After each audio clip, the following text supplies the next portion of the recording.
ጠንካራ ጎኑ አድርጌ ነው የምመለከተው። ምክንያቱም የፖለቲካ ሊትሬቸር የማንበብ ባህል በጠፋበት ሁሉንም ነገር የአንድ መስመር ትንታኔዎች ወይ የአንድ መስመር ሳውንድ ባይት በሚቆጣጠሩበት ሀገር ወይ ትዊተር ሊሆን ይችላል ወይ ኢንስታግራም ወይ ፌስቡክ የሆነ ቲክቶክ ላይ ውጪ ብዙ ቡድን የተማረ የምትለው ማንበብ ይገባል የምትለው ሰው ለሚያተኩርበት ሰዓት ላይ ሰፊ የፖለቲካ ጽሁፍ ማንበብ ሰዎች ተሰራጭተዋል የሚል ወይንም ሊያነቡ አይችሉም በሚል ክሬቲቭ የሆነ ደግሞ መንገድ ልፈልግ ብሎ ወደ ፊክሽን መግባቱና በዛ መንገድ ለማቅረብ ያደረገው ሙከራም ጠንካራ አድርጌ ነው የምመለከተው። ሌላው የራሱ አመለካከት በህዝባዊ እምቢተኝነት በሰላማዊ ትግል ዙሪያ ያሉትን አመለካከቶች በከፍተኛ የክርክር ጉልበት ለማቅረብ ተጨማሪ ተቀባይነት እንዲያገኙ ያደረገበት ሙከራም ራሱ የመጽሐፉ ጥንካሬ። ቀጥሎ ፊክሽናል የሆነ ስነ ጽሁፍ መሆን ይችላል። ፖለቲካም ይሁን ሳይንስም ይሁን ሃይማኖትም ይሁን ሌላው ነገር ግን ህግ አለ፣ ደንብ አለው። ሊትሬቸር ራሱን የቻለ ሊትሬቸር የሚያደርገው ስርዓት አለ። ፊክሽን ብለን ስትመጣ በዋነኛነት ልቦለድነቱ ከሰብጀክት ማተሩ በጣም ያየለ ሆኖ መገኘት መቻል አለበት። ሰዎችን ከፖለቲካው ሪያሊቲ በላይ ተንሳፈው በልቦለድ መልኩ ሊያነቡት የሚችል ከፍተኛ አቅም ይዞ መገኘት መቻል አለበት። ያንን ማድረግ ካልቻለ አንድ ሰው ፊክሽን የሚለውን ነገር ትቶ በቀጥታ የፖለቲካ ትራክት ነው መጻፍ ያለበት። ይሄ አካዳሚክ ሰርክል ውስጥ በተለይ ኤስቴቲክስ የሚባለው የፊሎሶፊ ኦፍ አርት የሚባል ሳብጀክት የተማረ ሰው የሚያጣው አይመስለኝም ያለው። ስለዚህ ይሄ አንዱ ድክመቱ ይመስለኛል። እኔ በቀጥታ ለሌላው ፊክሽን በመሆኑ ሳቲስፋይድ አይደለሁም። ቀጥታ ማቅረብ ይችል ነበር ያለው ተሻለ ነበር። በተለይ አንዳንድ ይሄን ነገር የሚያውቁ ሰዎች ፊክሽን የማይሆንን ነገር ፊክሽን አድርጎ አቀረበ ብለው ቢተቹት ብዙም የሚያስገርም አይደለም ብዬ ነው የማስበው። ሌላው በዚህ መጽሐፍ ውስጥ የተመለከትኩት ነገር ለኔ የተለያየ ክርክር በሚቀርብበት ሰዓት ላይ በጽሁፉ አቶ ልደቱ የራሱን አቋም ባቀረበበት ጠንካራ አል መሰረት የሌሎችን አቋም በዛ መልኩ አላቀረበም። ቅድም ወንድሜ አቶ አባይ ኢንተርቪው ላይ የቀረቡትን ነጥቦች ሲያሳይ እዛ ላይ በጣም ጠንካራ የሆነ ክርክር ለሰላማዊ እምቢተኝነትና ለሰላማዊ እንቅስቃሴ አቅርቧል። በኢትዮጵያ ኮንቴክስት ግን ሰላማዊ ትግል ይሰራል ወይ? በኢትዮጵያ ኮንቴክስት ህዝባዊ እምቢተኝነት ይሰራል ወይ ሳይሆን ኮንቴክስቱ ይፈቅዳል ወይ? ሊመጣ ይችላል ወይ? በኢትዮጵያ ውስጥ ዋነኛው የለውጥ ማምጫ መሳሪያ ከሀገሪቷ ተጨባጭ ሁኔታ ምን እየሆነ እየመጣ ነው የሚለውን ነገር በዝርዝር እና ሌሎች ወገኖች ሊያስረዱት በሚችሉት አቅም አላቀረበው። የእሱ አቋም ስላልሆነ ብቻ ነው ብዬ አይደለም የማስበው። ምክንያቱም በተለያየ ቦታ ተጽፈዋል። ስትሮንግሊ ያልቀረበው መጽሐፉ ድክመት ነው ብዬ ነው የማስበው። ሌላ ከዚህ ጋር ተያይዞ እኔ ማለት የምፈልገው ሁሉም ሀሳቦቹ ቀና ናቸው፣ ምንም ጥያቄ የለውም። ያለው በጦርነት ከሚመጣ ለውጥ፣ በአመፅ ከሚመጣው ለውጥ፣ በሰላም የሚመጣው ለውጥ በጣም ወሳኝ ነው። ብዙ ነገሮችንም መልክ በቀላሉ ማስያዝ የሚያስችል ነው። ነገር ግን ፖለቲክስ ተደጋግሞ የሚባል ነገር አለ። ኢትስ ዘ አርት ኦፍ ዘ ፖሲብል ነው። አንተ የምትመኘውና የምትፈልገው አይደለም። ይሄ ከቢዝማርክ ያለውን ማርክስም ያለውን ነው። ሂስትሪ እንት በፈለከው መንገድ ልትሰራው አትችልም ያለው ገበርን የሚያደርጉ ሪያሊቲዎች እና ህጎች አሉ። እሺ ሰበስባለሁ። በሀገራችን የዚህ ህዝባዊ እምቢተኝነትና የሰላማዊ ትግል ፕሮብሌሞች ኮንቴክስቹዋል ናቸው። የሀገሪቷ ፖለቲካ፣ ማህበራዊ፣ ኢኮኖሚ ሁኔታዎች ናቸው አስቸጋሪ ያደረጉት። እነሱ በዝርዝር አስቀምጦ አይሄድም። ሶስተኛው መጨረሻ ላይ የማቀርበው አንድ ነጥብ ዓላማ አለው። አቶ ልደቱ መስዋዕትነት ይከፍላል። አንድ ነገር አቺቭ ለማድረግ ነው እየታገለ ያለው። እኔ ጉልበቱንና አቅሙን የኢትዮጵያን ሪያሊቲ በደንብ አሴስ አድርጎ የኢትዮጵያ ፖለቲካ አሁንም ቢሆን መሳሪያ በያዙ ኃይሎች መጨረሻ ላይ ዲተርሚን የሚደረግ መሆኑን ተቀብሎ እነዚህ መሳሪያ የያዙ ኃይሎች እሱ የሚፈራውን አደጋ እንዳያመጡ ካሁኑ ምን መደረግ አለበት በሚል ላይ ጉልበቱ የሚጠፋበት ሁኔታ ቢፈጠር ሪያሊቲ ላይ ቀረበ ያቀምና የመስዋዕትነት ክፍያ ውስጥ ይገባል የሚል እምነት ነው ያለኝ። እሱ የሚለውን አይነት ህዝባዊ እምቢተኝነት በ45 ቀን ይሁን በኢትዮጵያ ውስጥ ባለው ተጨባጭ ሪያሊቲ ሊመጣ የሚችልበት እድል ዜሮ ነው። ሌላው እድሉ ነው ትልቁ። ይሄ ጉልበቱ ከህወሓት ጋራ ከፋኖ ጋራ ከኦላ ጋራ ቀጥሎ ሊደራጅ ከሚችሉ ጉልበቶች ጋራ ተያይዞ የሚመጣ ኃይል ነው። መሰረታዊ የሆነ ጉልበት ነው የሚመጣው። ሌላው ትልቁ ነገር እነዚህ ኃይሎች ተጠናክረው ሲመጡ ህዝባዊ እምቢተኝነት ሊመጣ ይችላል። መንግስት መውደቁን ሲያቅ ብቻ ነው ህዝብ በዛን ጊዜ ሊነሳ የሚችልበት እድል ሊፈጠር የሚችለው።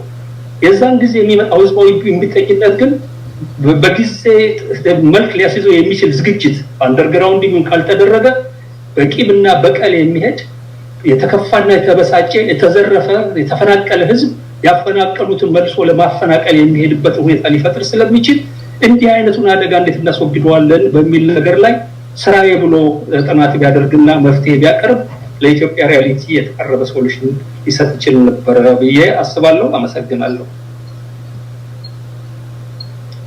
እሺ አመሰግናለሁኝ። እስካሁን ባለው በጥሩ ሁኔታ ነው የመጽሐፍ ምረቃ ስነ ስርዓታችን እየሄደ ያለው። እዚች ጋር ምናልባት ጴጥሮስና በቃሉ የምታስገቡት መልእክት ካለ አንድ ስሎት እንፍጠር ብዬ ነው። የቀረቡ የፕሌጆች ካሉ የመጽሐፉን ስፖንሰር የማድረግና የመሳሰሉትን ሁለታችሁም ማቅረብ ትችላላችሁ። አንዳችሁ ቅድሚያ መውሰድ ትችላላችሁ። አመሰግናለሁ። እኔ ልቅደም መሰለኝ። ቴሪ በቂ የሚሰማ ከሆነ ልቀጥል። እንግዲህ የተለያዩ ጥሪዎች የመጡ ነው። መጽሐፍቶችም ፕሌጅ የተደረጉ ነው።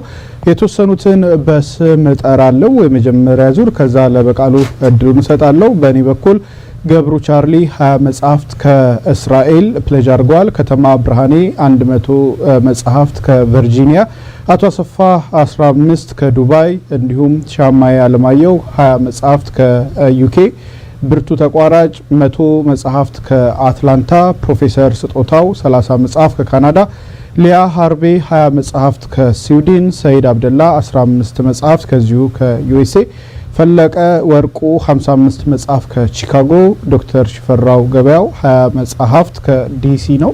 ሌሎችም አሉ፣ ወደ ኋላ ላይ እመለሳለሁ። ለበቃሉ እንድልስ በቃሉ አመሰግናለሁ። ቴዲ አመሰግናለሁ። በነገራችን ላይ ሁለት የአቶ ልደቱ አያሌውን ስልክ የምታውቁ ሰዎች ቀጥታ በሱ ልታረሱ ትችላላችሁ። ኢትዮጵያ ውስጥ ያላችሁና መጽሐፉን የምትፈልጉ ሰዎች ቴክስት ነው ማድረግ የሚጠበቅባችሁ፣ መደወል አይጠበቅባችሁም። ሌሎች ስፖንሰር አድርጋችሁ ለሌሎች ሰዎች እንዲደርስላችሁ የሚፈልገውን ደግሞ የስፖንሰር የምታደርጉትን መጽሐፍ ብዛት እና አካባቢያችሁን መግለጽ ትችላላችሁ። መግለጽ አንፈልግም የምትሉ ሰዎች ደግሞ ካላችሁ አካባቢውና የመጽሐፉን ብዛት ብቻ በስልኮችና ተቀመጡ የዋትስአፕ አድራሻዎች ልታደርሱ ትችላላችሁ። አንደኛ አቶ ካሳይ ታደሰ 15 መጽሐፍ ከካናዳ ስፖንሰር አድርገዋል። ዳውድ ከሪም እንደዚሁ 50 ከቦስተን አሜሪካ ነው። ማስረሻ ያሬድ 25 ሜሪላንድ አካባቢ ነዋሪ ናቸው። ተገኘ መለሰ 15 አውሮፓ ውስጥ ነው ያሉት። አቶ ሙልጌታ ዘለቀ 100 ከአትላንታ አሜሪካ ነው። ፕሮፌሰር ስጦታው 45 ከካናዳ፣ አገዘ ኤርሚያስ 30 ከአትላንታ፣ መታፈሪያ 40 ከሜሪላንድ፣ የአመራር ልህቀት 20 ከዩኤስ አሜሪካ ነው። እጅጉ ጌትነት 85 ከዩኤስ ነው ስፖንሰር ያደረጉት። ሌሎችም ብዙዎች አሉ፣ ወደኋላ እንመለሳለን። ቴዲ በጣም ጥሩ። ስለዚህ መጽሐፎቹ እንደዚህ ባለመልኩ 100 መጽሐፍ፣ 85 መጽሐፍ፣ 30 መጽሐፍ፣ 20 መጽሐፍ፣ 10 መጽሐፍ እየተባለ ስፖንሰር እየተደረገ ያለው በኢትዮጵያ ያላችሁ አንባቢዎች የተፈረመበት በአቶ ልደቱ የተፈረመበት ዲጂታል ኮፒ እንድታገኙ ለማድረግ ስለሆነ ደግሜ ላሳስብ። እነዚህ ዛሬ በስክሪን ላይ የምትመለከቷቸውና እዚህም አልፎ አልፎ የምንገልጻቸው ስልኮች ለነዛ የበለጠ ቢሆን መጽሐፉ ለእናንተ እንዲደርስም የተመቸ ሁኔታ ስለሚፈጥር ቴክስት አድርጉልን ወይ የጽሁፍ መልእክት ላኩልን። ሌሎቻችሁም እንደዚሁ የስፖንሰር የምታደርጓቸው መጽሐፎች አበራክታችሁ በአደረጋችሁ ቁጥር ወደ ተከታታዮች የሚደርሰው የመጽሐፍ ቁጥርም ያድጋልና በዚህ መጽሐፍ ላይ የተነሱት ሀሳቦች በስፋት ተደራሽነትም እንደዚሁ በዛው ልክ ይጨምራል ማለት ነው። እሱን አድርጉ። በየቻናሉ ያላችሁ ሁሉ ይህንን ስርጭት ላይክ ማድረግ፣ ሰብስክራይብ ማድረግ፣ ቻናሎቹንም አትርሱ። ይህንን የምትከታተሉባቸውን ቻናሎች ማለት ነው። እንቀጥላለን። ከዚህ ቀጥሎ የመጽሐፉን በተመለከተ ያለውን አተያይ የሚያቀርብልን ፕሮፌሰር እስቄል ገቢሳ ነው።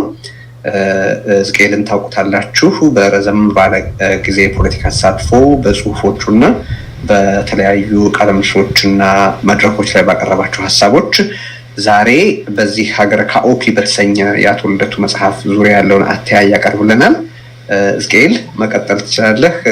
ማጠቃለል ሲያስፈልግ ተጨማሪ ደቂቃዎች ነግሬ እሰጥሃለሁ ማለት ነው። አመሰግናለሁ ቴዲ። አቶ ልደቱ እንኳን ደስ አለህ። ካለን ሰዓት አንፃር እኔም ቶሎ ብዬ ወደ ለመናገር የፈለግኩትን ልናገር። ልቦለድ ልበለው፣ ልቦለዶች፣ ፖለቲካ ቀመስ ልቦለዶች በዓለም ታሪክ ውስጥ በስነ ጽሁፍ ታሪክ ውስጥ በቀጥታ አብዮትን ወይም ለውጥን አቀጣጠሉ ማለት ባይቻልም ለውጥ እንዲመጣ የተቻላቸውን የበኩላቸውን አስተዋጽኦ እንዳበረከቱ ሁላችንም እናውቃለን። ሰው ስለ ፖለቲካ መስማት በማይፈልግበት ጊዜ ወይም ፖለቲካ እንዳይሰማ ብዙ ግድግዳዎች በሚሰሩበት ጊዜ ትኩረት በሚስቡ ትረካዎችን፣ ውስብስብ ጉዳዮችን ሰብአዊ በማድረግ ልቦወለዶችን ርህራሄን ሊቀሰቅሱ በማይችሉ በህዝባዊ አመለካከቶች ላይ ተጽዕኖ እንዲያሳድሩ በልቦወለድ መልክ በሚቀርቡበት ጊዜ ህዝብን ለማስተማር እንደሚችሉ የበለጠ ስርዓትን ጨቋኝ ስርዓትን ለመቃወም የበለጠ ፈቃደኝነት በህዝብ ሊመጣ እንዲችል እንደሚያደርጉ እናውቃለን። የፍትህ መጓደል ወይም የጀግንነት ተቃውሞ ታሪኮች ግለሰቦች እና ቡድኖች በፖለቲካ እንቅስቃሴ ላይ የበለጠ እንዲጠመዱ ሊያደርጉ ይችላሉ። በዚህ ትውፊት በኩል ነው ይመስለኛል አቶ ልደቱ ይሄንን መጽሐፍ ሊጽፍ የቻለው። እንዲህ አይነት ትውፊት በሀገራችን አለ። በሀገራችን ከሌሎች ከኢትዮጵያ ጨቋኝ የፖለቲካ ስርዓት ለማወቅ የሚሞክሩ የፖለቲካ ልቦወለዶች ተጽፈዋል። በንጉሱም ጊዜ፣ በደርግም ጊዜ፣ በሌላ ጊዜም ይጻፋሉ። ትዝ የሚሉኝ አሉ። ለምሳሌ እኔ በአፄ ኃይለሥላሴ አገዛዝ ክፋት ውስጥ ለመወለድ አልፈልግም ብሎ አቤ ጉበኛ አልወለድም የሚል እንደዚሁ የፖለቲካ ቀመስ ጽፈዋል። በሰፊው የሚታወቀው ደግሞ የፍቅር እስከ መቃብር የሚለው የፍቅር የሚመስል ነገር ግን የፊውዳሉን እና የመሳፍንት ስርዓቱን እና ኋላ ቀር አስተሳሰቦችን የህዝቡን እብሪተኝ አመፅ ወደ አደባባይ እንዲወጣ እንዳደረገ ልደቱም በዚህ ሁኔታ በዚህ ተርታ ላይ የሚሰለፍ መሆኑን ለመግለጽ ነው መጀመሪያ ላይ የፈለግኩት። እነዚህ ሁሉ መጽሐፍት በሚጻፉበት ጊዜ የነበረው መንግስት የሳንሱር ህግ በመጠቀም ስለሚያፍን ልቦወለድን በመጠቀም ህዝቡን ለማንቀሳቀስ እና ለማንቃት ተጠቅመዋል።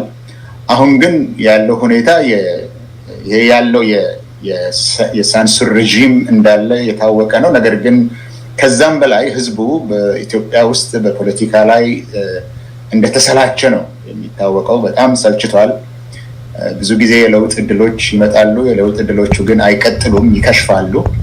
ስለዚህ በአሁኑ ሰዓት ኢትዮጵያውያን እንደተለመደው ፖለቲከኞችንና ፖለቲካን መስማትም መታገስም የማይችሉበት ጊዜ ስለሆነ አቶ ልደቱ በመጽሐፋቸው መጀመሪያ ገጾች ላይ እንደተናገሩት ዓላማቸው የዚህ መጽሐፍ ዓላማ እንደተለመደው ደረቅ ፖለቲካ ከመጽሐፍ ይልቅ ፖለቲካ ቀመስ በሆነ ልቦወለዳዊ ድርሰት በርዕስ ጉዳዩ ላይ ለአንባቢያን እያወጉ የተሻለ ለመፍጠር ነው የሚሉት።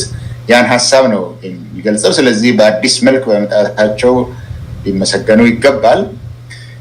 ያለውን ሁኔታ ማሳወቅ ብቻ ሳይሆን እንዲሁም ደግሞ ለዘለቄታዊ ሽግግር የሚያበቃ አካሄድ ምን መሆን እንዳለበትም በመጽሐፉ ላይ ጽፈዋል። ስለዚህ ያለውን ሁኔታ ማሳወቅም ደግሞ ወደ ተሻለ ሁኔታ እንዴት እንደምንሸጋገር እንደዚህ የኮንቨርሴሽናል የንግግር የወግ በሆነ መልክ ማቅረብ መቻላቸው ያለውን የፖለቲካ ሁኔታ ያስታውቃል።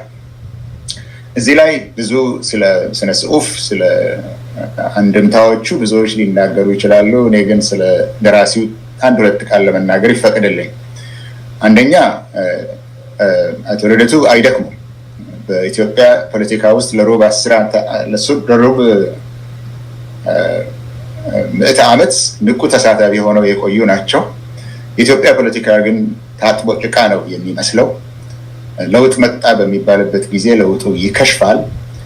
የኢትዮጵያን ፖለቲካ ውስጥ ለውጥን ለማምጣት መሞከር ከንቱ እንደሆነ ብዙ ሰዎች ተስፋ ቆርጠው በወጡበት ጊዜ አቶ ልደቱ ግን ከስነ ጽሁፍ ከሊትሬቸር አንድ ሀሳብ የመጣልኝ ይህንን ሳነበው ይሄ የሲሲፈስ ተግባር ሲሲፊያን ቻሌንጅ ድንጋይን ወደ ተራራ ከፍ አድርጎ ለማውጣት መሞከር እንደገና ይመለሳል፣ ወደ ላይ ያወጣል፣ እንደገና ይመለሳል። ነገር ግን ተስፋ ሳይቆርጥ ይሄንን የሲሲፈስ ተግባር ተያይዞት ያለ ሰው ስለሆነ የማይደክመው ተደጋጋሚ የሆነ ክሽፈት ቢኖርም ሳይደክመው ብዙዎቹ ተስፋ ቆርጠው ወደ ኑሯቸው ተመልሰው ባሉበት ሰዓት አቶ ልደቱ ግን ይሄንን የሲሲፈስን ፈተና ድል እስኪገኝ ድረስ እየሞከረ ነው፣ እየጣረ ነው።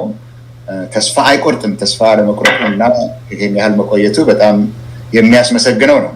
ከዚህ በላይ አሁን ሲነገር እንደነበረው ደግሞ ያለውን አቶ ልደቱ ያለውን ቁርጠኝነት የሚያሳየው ከራስ ወዳድነት ነፃ በሆነ መንገድ ነው እንደሚመስለኝ። ለዚህም ነው የጋራችን መሆኑን ብገነዘብም ከድካሜ በላይ ዋጋዬ እንደተከፈለኝ እቆጥራለሁ ብሎ ይህን መጽሐፍ በነፃ ማቅረቡ ከግለኝነት ከግል ጥቅም አሳዳጅነት ነፃ መሆኑን ነው። ይህንን እንግዲህ አቶ ልደቱ መጽሐፎ የእርሶን የባህሪ ጥንካሬ የማይበገር መንፈሶን እና ለገዛ ለግሎ እሴቶች ያሉትን ቁርጠኝነት ያሳያል።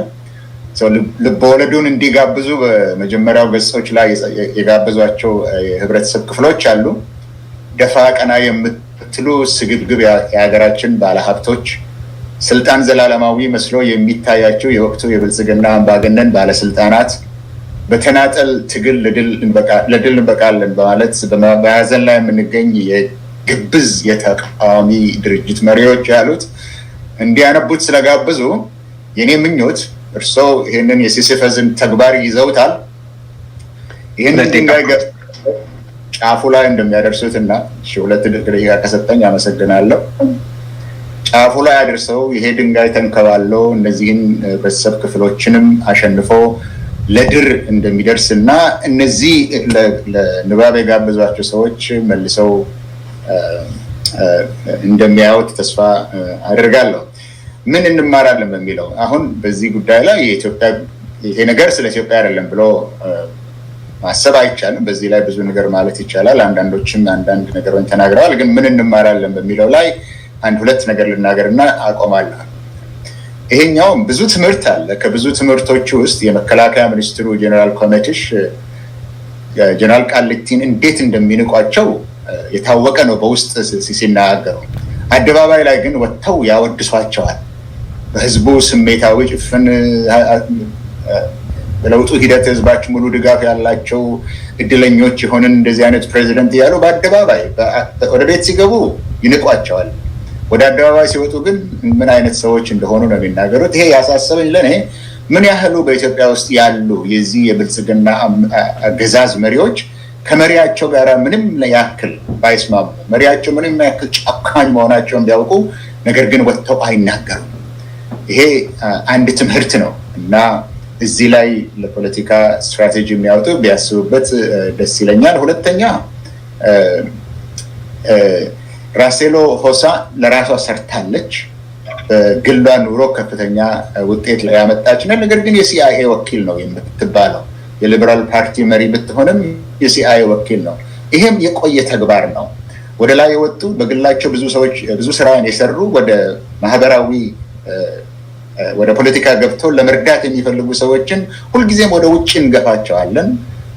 በግላቸው የሰሩትን ነገር በመናቅ ለህዝብ የሚሰጡን አስተዋጽኦ እናጎድፋለን። ይሄ በጣም አስቸጋሪ ሊሆን ይችላል። መጨረሻ ላይ አንድ ቃል ልናገር ስለኒሻ። የህሊና ሰዎች ሁልጊዜም አሉ፣ ሁልጊዜም ማስጠንቀቂያ ይሰጡናል። ነገር ግን በጭራሽ አንሰማቸውም። ይልቁንም ያለ ማስረጃ ስለነሱ እናወራለን። ብዙዎችን ገጸ ባህሪዎች እዚህ ውስጥ በምናይበት ጊዜ መልሰን ራሳችንን የምናሸንፍ ሰዎች ስለሆንን ከዚህ ብዙ ነገር እንማራለን። ብዙ ነገር ማለት ይቻላል፣ ግን ካለን ሰዓት አንጻር ይሄንን ለማለት ነው የፈለግኩት። አመሰግናለሁ። እሺ፣ በጣም አመሰግናለሁኝ እስኬል። እንግዲህ በየመሀሉ መልእክቶች ካሏችሁ ንገሩኝ። ጴጥሮስና በቃሉ እያስገባን መሄድ እንችላለን። እስካሁን ባለውም ጥሩ እየሄድን ነው፣ ግን ከዚህ የበለጠ ተሳትፎ እንፈልጋለን። በመላ ዓለም ያላችሁ ኢትዮጵያውያን ይህ መጽሐፍ በኢትዮጵያ ውስጥ ላሉ በርካቶች በተፈረመበት መልኩ ለዜጎች መዳረስ እንዲችል የበኩላችሁ እንድታደርጉ ማሳሰብ እወዳለሁ። በተቀመጡ ስልክ ቁጥሮች በቴክስት እየጻፋችሁ ይህን ያህል መጽሐፍ ስፖንሰር አደርጋለሁ፣ ይህን ያህል መጽሐፍ እገዛለሁ ወይም ስፖንሰር በማድረግ ለዚህን ያህል ሰዎች መጽሐፉ እንዲዳረስ ማድረግ ፈልጋለሁ እያላችሁ ፕሌጅ ማድረግም ትችላላችሁ። በተጨማሪ እዚሁም ራሱ በተቀመጡት ቁጥሮች በተለይ ጴጥሮስ ወይ በቃሉ አንዳችሁ የዜል ቁጥሮቹ እንደዚሁ አስታውሳችሁ እዛው ራይድ አዌይ ክፍያ መፈጸም የሚቻልባቸው መንገዶችም እንደተዘጋጁ አውቃለሁ። ስለዚህ እሱንም አድርጉ ማለት እወዳለሁ። እንቀጥላለን። ቴዲ ምናልባት ከማለፍ በፊት የተወሰኑ ነገሮች ላንሳ። የዜል ቁጥሩን ለማስታወስ ያክል 2027740046 በዜልና በካሻፕ ማግኘት ትችላላችሁ ወይም ደግሞ በሀገረካኦፒ.com ላይ በሚለው ድረገጽም በመጠቀም ቀጥታ ዌብሳይት ውስጥ መሄድ ትችላላችሁ። የመደበኛና ዋትስአፕ ስልክ ቁጥሮቹን በድጋሚ ልጥራቸው 2029292992 የኮዱ የካንትሪ ኮዱ አሜሪካ ነው። ሌላኛው 3014141414 ለመጥራት በጣም ቀላል የሆነ ለመያዝም የማያስቸግር ቁጥር ነው። በዚህም እንዲሁ ዋትስአፕና በቀጥታ መደበኛና በዋትስአፕ ማግኘት ትችላላችሁ። በዋትስአፕም በቴሌግራምም ደግሞ ማግኘት የምትችሉበት 4044568337 እንዲሁም ደግሞ 2027740046 እነኚህም ካንትሪ ኮዳቸው የዚሁ የአሜሪካ +1 የሆኑ ቁጥሮች ናቸው። በመደበኛና በዋትስአፕ እንዲሁም በቴሌግራም ማግኘት የምትችሉባቸው ናቸው።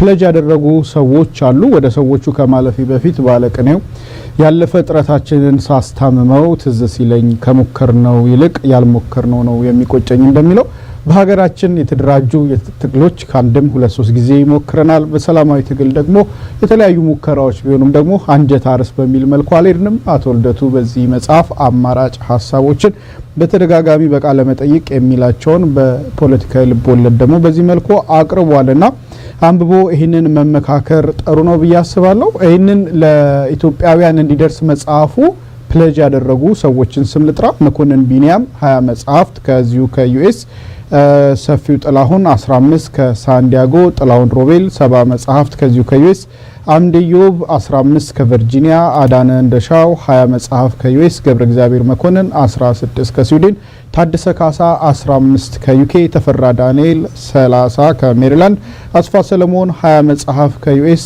አምዴ ዋሲዮን 25 መጽሐፍ ከዩኤስ ናቸው። አመሰግናለሁ ቴዲ።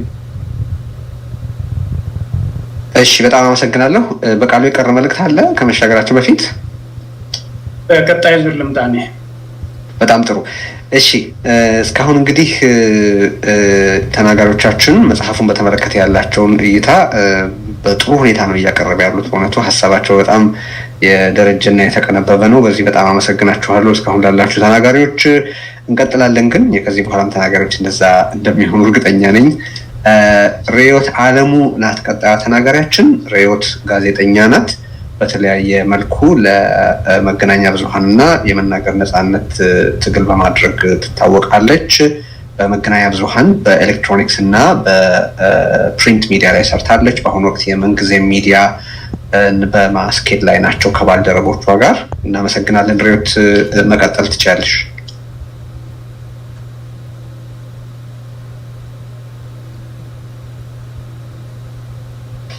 እየሰማንሽ አይደለም፣ ምናልባት እየተናገርሽ ከሆነ። እሺ አሁን መቀጠል ትችላለሽ። አሁን ትሰሙኛላችሁ? አዎ አሁን ይሰማል። እሺ በቅድሚያ አቶ ልደቱን እንኳን ደስ አለ ልለው ፈልጋለሁኝ። የተፈረመበት መጽሐፉን ስለላከልኝ እንዲሁም ደግሞ አስተያየቴን እንዳጋራ ስለጋበዘኝ በጣም አመሰግናለሁ።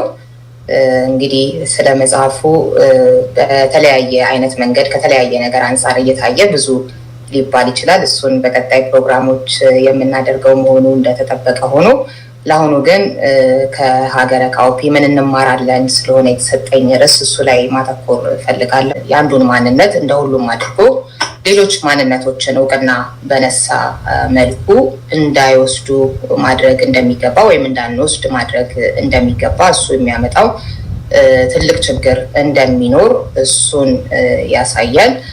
እንደዚሁም ደግሞ የተራዘመ ግጭት ውስጥ ወይም ደግሞ ውጊያ ውስጥ ጦርነት ውስጥ ሲኖር የሚመጡት ከሞት እንደዚሁም ከአካል ጉድለት ከንብረት ውድመት ባሻገር ማህበራዊ ግንኙነቶች እሴቶች እንዴት አድርገው እንደሚበጣጠሱና ቀጣይ ሀገር ትውልድ በሚባል አይነት ሁኔታ ልንኖር በማንችልበት ሁኔታ እንደሚበላሽ ስለዚህ እንደው ችግሮቻችንን በተቻለን መጠን በሰላማዊ መንገድ የመፍታቱን ነገር ተቃውሞቻችንን በሰላማዊ ህዝባዊ እምቢተኝነት የማድረጉን ነገር በተመለከተ በትኩረት በተለያዩ ገጸ ባህሪዎች በተለያዩ ምልልሶች እንደዚሁም ደግሞ አጠቃላይ በተለያየ አይነት መንገድ በሰፊው ይገለጻል። እሱም አንድ ትምህርት ነው። ይህንን ለማድረግ ደግሞ ሰላማዊ ህዝባዊ እምቢተኝነትን ጠቃሚ የሆኑ ሀሳቦች የተገለጹበት የግንቦት ማኒፌስቶ የሚለው አለ። እሱን በዝርዝር ሄዶበታል። ያው ለሰዓት ቁጠባ አሁን አልሄድበትም። ሌላው ደግሞ እነ ራኬሎ የሚደርስባቸው የስም ማጥፋት አለ፣ የሲአይኤ ቅጥረኛ፣ ሌላም እየተባሉ ከነ ጓዶቿ ማለት ነው። ለምንድን ነው በእነሱ አረዳድ የተሻለ ያሉትን ሀገርን ካለችበት ሁኔታ ሊያወጣ ይችላል ያሉትን ሀሳቦች ስላቀረቡ ብቻ ከሌላው የተለየ ማለት ነው። ስለዚህ እንደሱ አይነቱ ነገር በመጽሐፍ ውስጥ ደግሞ ያው የነሱ ሀሳብ ቢሰማ የተሻለ የሆነበትን አይነት ነገር ለማሳየት ተሞክሯል እና ባለመሰማቱ ምክንያት ደግሞ ምን ደረሰ የሚለው ሲታሰብ እንደገና በሀሳብ መለየትን ብቻ እንደ ችግር አይቶ በማሰብ ጠላትነትን መመስረት እንደዚሁም ደግሞ እስከ ደም መፋሰስ መሄድ ስም መጠፋፋት ያው የተለመደው የሀገራችንን ሁኔታ የሚያሳይበትና ይሄ ትክክለኛ አካሄድ አይደለም፣ ይሄ ይጎዳናል፣ ቆም ብለን እናስብ የሚል መልእክት የተላለፈበት እንደሆነ አስባለሁ። እንግዲህ ሀገረ ካኦፒና ኢትዮጵያ ምንና ምናቸው የሚለው ራሱ ከሀገረ ካኦፒ ምን እንማራለን ሲባል ከራሷ ከኢትዮጵያ አይደለም ወይ እያለን ያለው ኢትዮጵያን አይደለም ወይ ሀገረ ካኦፒ ያለው የሚለው ሌላ መነጋገሪያ ርዕሰ ጉዳይ ነው። ከሀገረ ካኦፒ ጋር በምን ኢትዮጵያ ትመሳሰላለች፣ በምንስ አትመሳሰልም? እዛ ውስጥ ያለው የሀገር ምስረታን እንደዚሁም ደግሞ የተለያዩ ማህበረሰባዊ ግንኙነቶችን ልደቱ እንዴት ነው የሚመለከታቸው? አመለካከቱንስ እኔ እንዴት ነው የማየው ምናምን እሱን አሁን እየተናገርኩኝ አይደለም፣ እሱ ታሳቢ ይደረግልኝ። ግን ሀገረ ካኦፒ ናት፣ ያው ሌላ ነች፣ ከሷ ምን እንማር የሚል ስለሆነ ሀሳቡ እሱን ሀሳብ ይዤ ልንማርባቸው ከምንችላቸው በርካታ ጉዳዮች ውስጥ የተወሰኑትን ለመዘርዘር ነው የሞከርኩት።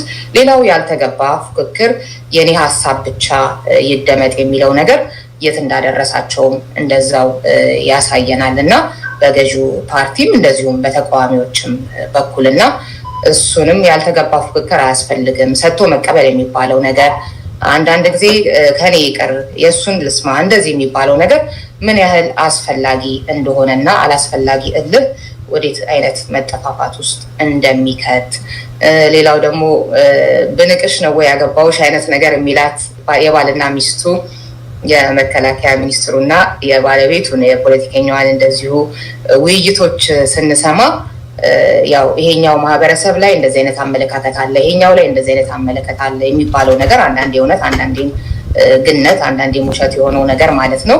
እሱ ትዳር ውስጥ ሁሉ ገብቶ ማህበራዊ ግንኙነት ውስጥ ሁሉ ገብቶ ምን ያህል እንደሚረብሽና ፖለቲካውን ምን ያህል ደግሞ ከራሳችን ጋራ ስንሰፋው ከቤተሰባዊ ህይወታችን ጋራ ጭምር እንዴት አፍራሽ እንደሆነ የሚያሳየውና እንዴት የሰዎች አይምሮ እንደሚለወጥ በሰላም የኖሩ ሰዎች ከሆነ ጊዜ ከሆነ ፕሮፓጋንዳ በኋላ ያ የሚመሰረተው እንዳልኩት በእውነቱም በውሸቱም በግነቱም በምኑም ሊሆን ይችላል እንዴት አድርጎ እንደሚበጠበጥ ሀገር ተበጠበጠች የምንለው ከታች ከቤተሰብ ጀምሮ እየተበጠበጠ መጥቶ መሆኑን የሚያሳየን እና ምን ያህል ሁሉን ያለውን ነገር እንግዲህ ዋናው ገጸ ባህሪ የሚያጣበት እና ያው ለ7 ዓመታት በምን አይነት የአእምሮ አይነት ህመም ሁኔታ ውስጥ እንደሚኖር የሚያሳየን ይህንን የየግለሰቡን ህይወት ብንወስድ እንደዚህ አይነት ቤታቸው ንብረታቸው የፈረሰ ህይወታቸው አጠቃላይ የፈረሰ ማለት ነው ከሞቱት ባሻገር ማለት ነው ከሞቱት በታች እየተባለ የሚገለጸው አይነቱን ሰዎች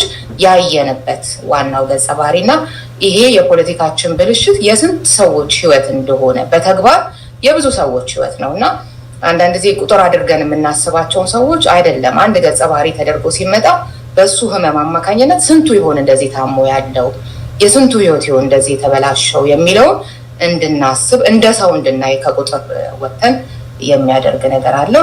ሌላውን ነገር እንግዲህ በሌላ ፕሮግራም ስለመመለስበት እዚህ ጋር አላውቃ። አመሰግናለሁ። እሺ በጣም አመሰግናለሁ። ከደቂቃው ቀደም ብለሽ ነው እንደውም ያጠናቀቅሽውና እዛ ምስጋና አለኝ። በቃሉ ምናልባት እዚህ ላይ ማስገባት የምትፈልገው መልእክት ካለ ጥሩ፣ ካልሆነ ወደ የሚቀጥለው ተናጋሪ መሄድ እንችላለን። እሺ ቀጥል። አንደኛ ተመልካቾቻችን እየገለጽን ያለ ነው 15 እና ከዛ በላይ መጽሐፍ እየገዙ ያሉት መሆኑን እንዲያውቁ ነው። እነዚህ መጽሐፎች አቶ ልደቱ አያሌው ፈርመውባቸው ለአንባቢዎች በስፖንሰራቸው አማካኝነት የሚደርሱ ናቸው። ምስሌም ሃርድ ኮፒውን ደግሞ ለመግዛት በአማዞን ይለቀቃል። እሱም ተደራሽ ለማድረግም $35 ነው፣ ለዚህኛውም $30 ነው። ስለዚህ ከ15 መጽሐፍ በላይ የገዛችሁ በሙሉ ስማችሁን እንጠራለን። ሀብታሙ በእውቀቱ 15 መጽሐፍ ከዩኤስኤ አሜሪካ፣ መኮንን አጠረው 15 መጽሐፍ ከዲሲ፣ ቪክተር ኦርባን 15 መጽሐፍ ከቡዳፔስት፣ እንደዚሁም ማስከበደ 15 መጽሐፍ ከኢሮፕ፣ አሉላ ግርማይ 15 መጽሐፍ ከሜሪላንድ፣ ዘነበ ጎበና በተመሳሳይ 15 መጽሐፍ ከዩኤስኤ፣ በተመሳሳይ እንደዚሁ በለጠ ፋሲል 15 መጽሐፍ ከዩኤስኤ፣ ተክሌ ፋሲል 15 መጽሐፍ ከዩኤስኤ እነዚህ ያዘዙ ናቸው።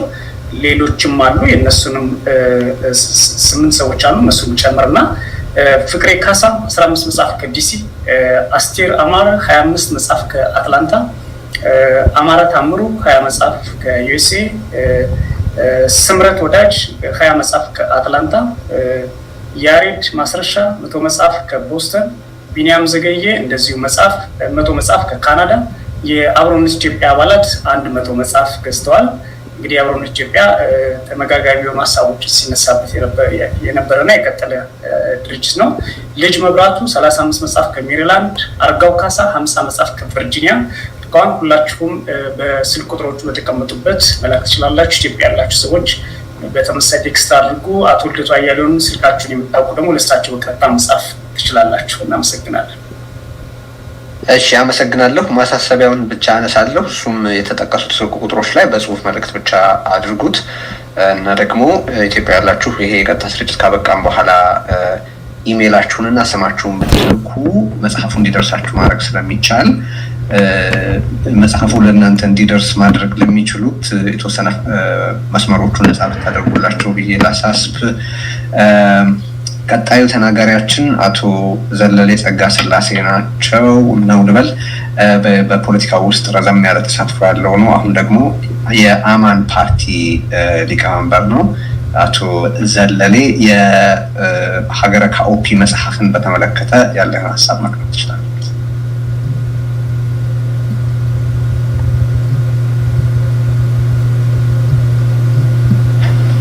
ይሰማ ከሆነ ምናልባት እዚህ ላላችሁ ይሰማል? አሁን ይሰማል? አሁን መቀጠል ይሰማል?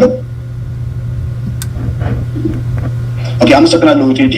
እዚህ ያላችሁ አገረ ካኦፒን ለመመረቅ የመጣችሁ ወይም ደግሞ እዛ ላይ ነገር ለማድረግ የመጣችሁ ወንድሞችን ከዚህ ከአዲስ አበባ የከበረ ሰላምታ አቀርብላችኋለሁ።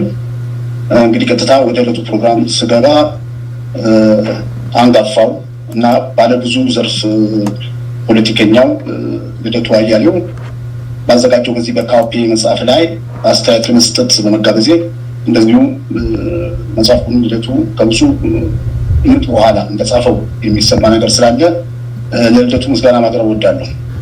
ልደቱ ጨንቆት የጻፈው ይመስለኛል ይህን ጽሁፍ ወይም ደግሞ ይህን መጽሐፍ ኢትዮጵያ ውስጥ ያለን በተለያዩ የዓለም ክፍል ያለን ኢትዮጵያውያኖች በሀገራችን ላይ ለረጅም ዓመታት ምን መስራት እንዳለበት በይበልጥ ደግሞ ሰላማዊ ትግል በሚመለከት ግራ ተጋብተን ባለንበት ሰዓት የጻፈው መጽሐፍ በመሆኑ ለልደቱ በእውነት ትልቅ ምስጋና ማቅረብ እወዳለሁ። ወደ እርሱ በሚሄድበት ሰዓት ላይ ሰዓት ይሻማብኛል ብዬ ነው እንጂ ስለ ልደቱ ብዙ ማውራት ወይም ደግሞ ብዙ መናገር ይጠበቅብኛል። ምክንያቱም ሁላችሁም ከልደቱ ጋራ በአገር ጉዳይ ላይ የሰራችሁ ብትሆኑም እኔ ግን እንደው በጠባባ በፓርቲ ደረጃ ከልደቱ ጋር አብሬ ሰርቻለሁ። ስለ ልደቱ ብዙ ነገር አውቃለሁ። ልደቱ ለወደፊት ለኢትዮጵያ ያለውን ጠቀሜታ በዚህ በስክሪን ከማያችሁ ሰዎች በተለየ መንገድ ግንዛቤ አለኝ። ልደቱ በ19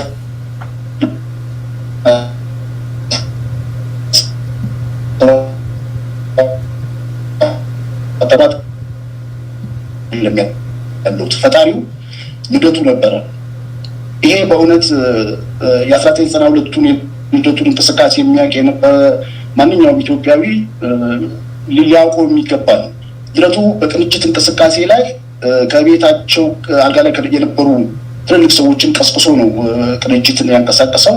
በኋላ ግን በእነሱ ክደት ደርሶበት ያን ሁሉ ነገር አሳልፎ ዛሬ ተመልሶ እንደዚህ ትልቅ የፖለቲካ ሰነድ የሆነ መጽሐፍ በማቅረቡ በእውነት ከምስጋና በላይ ነው። ለእኔ ልደቱ ወደ ካውፔ ስገባ ከካውፔ መጽሐፍ በላይ ትምህርት ለመማር የፈለገ ከልደቱ ህይወት በጣም ብዙ ነገር ይማራል። ይሄን ካልኩኝ የካውፔን መጽሐፍ በሚመለከት ለእኔ ካውፔ ኢትዮጵያ አይደለችም። ካውፔ ጸሐፊው እንደጻፈው አንድ ምናባዊ ሀገር ነች። ብትሆንም ግን በውስጧ ያለፈው የተደረገው በውስጧ የነበረው የፖለቲካ እንቅስቃሴ በሙሉ ለብዙዎች አስተማሪ መሆን የሚችል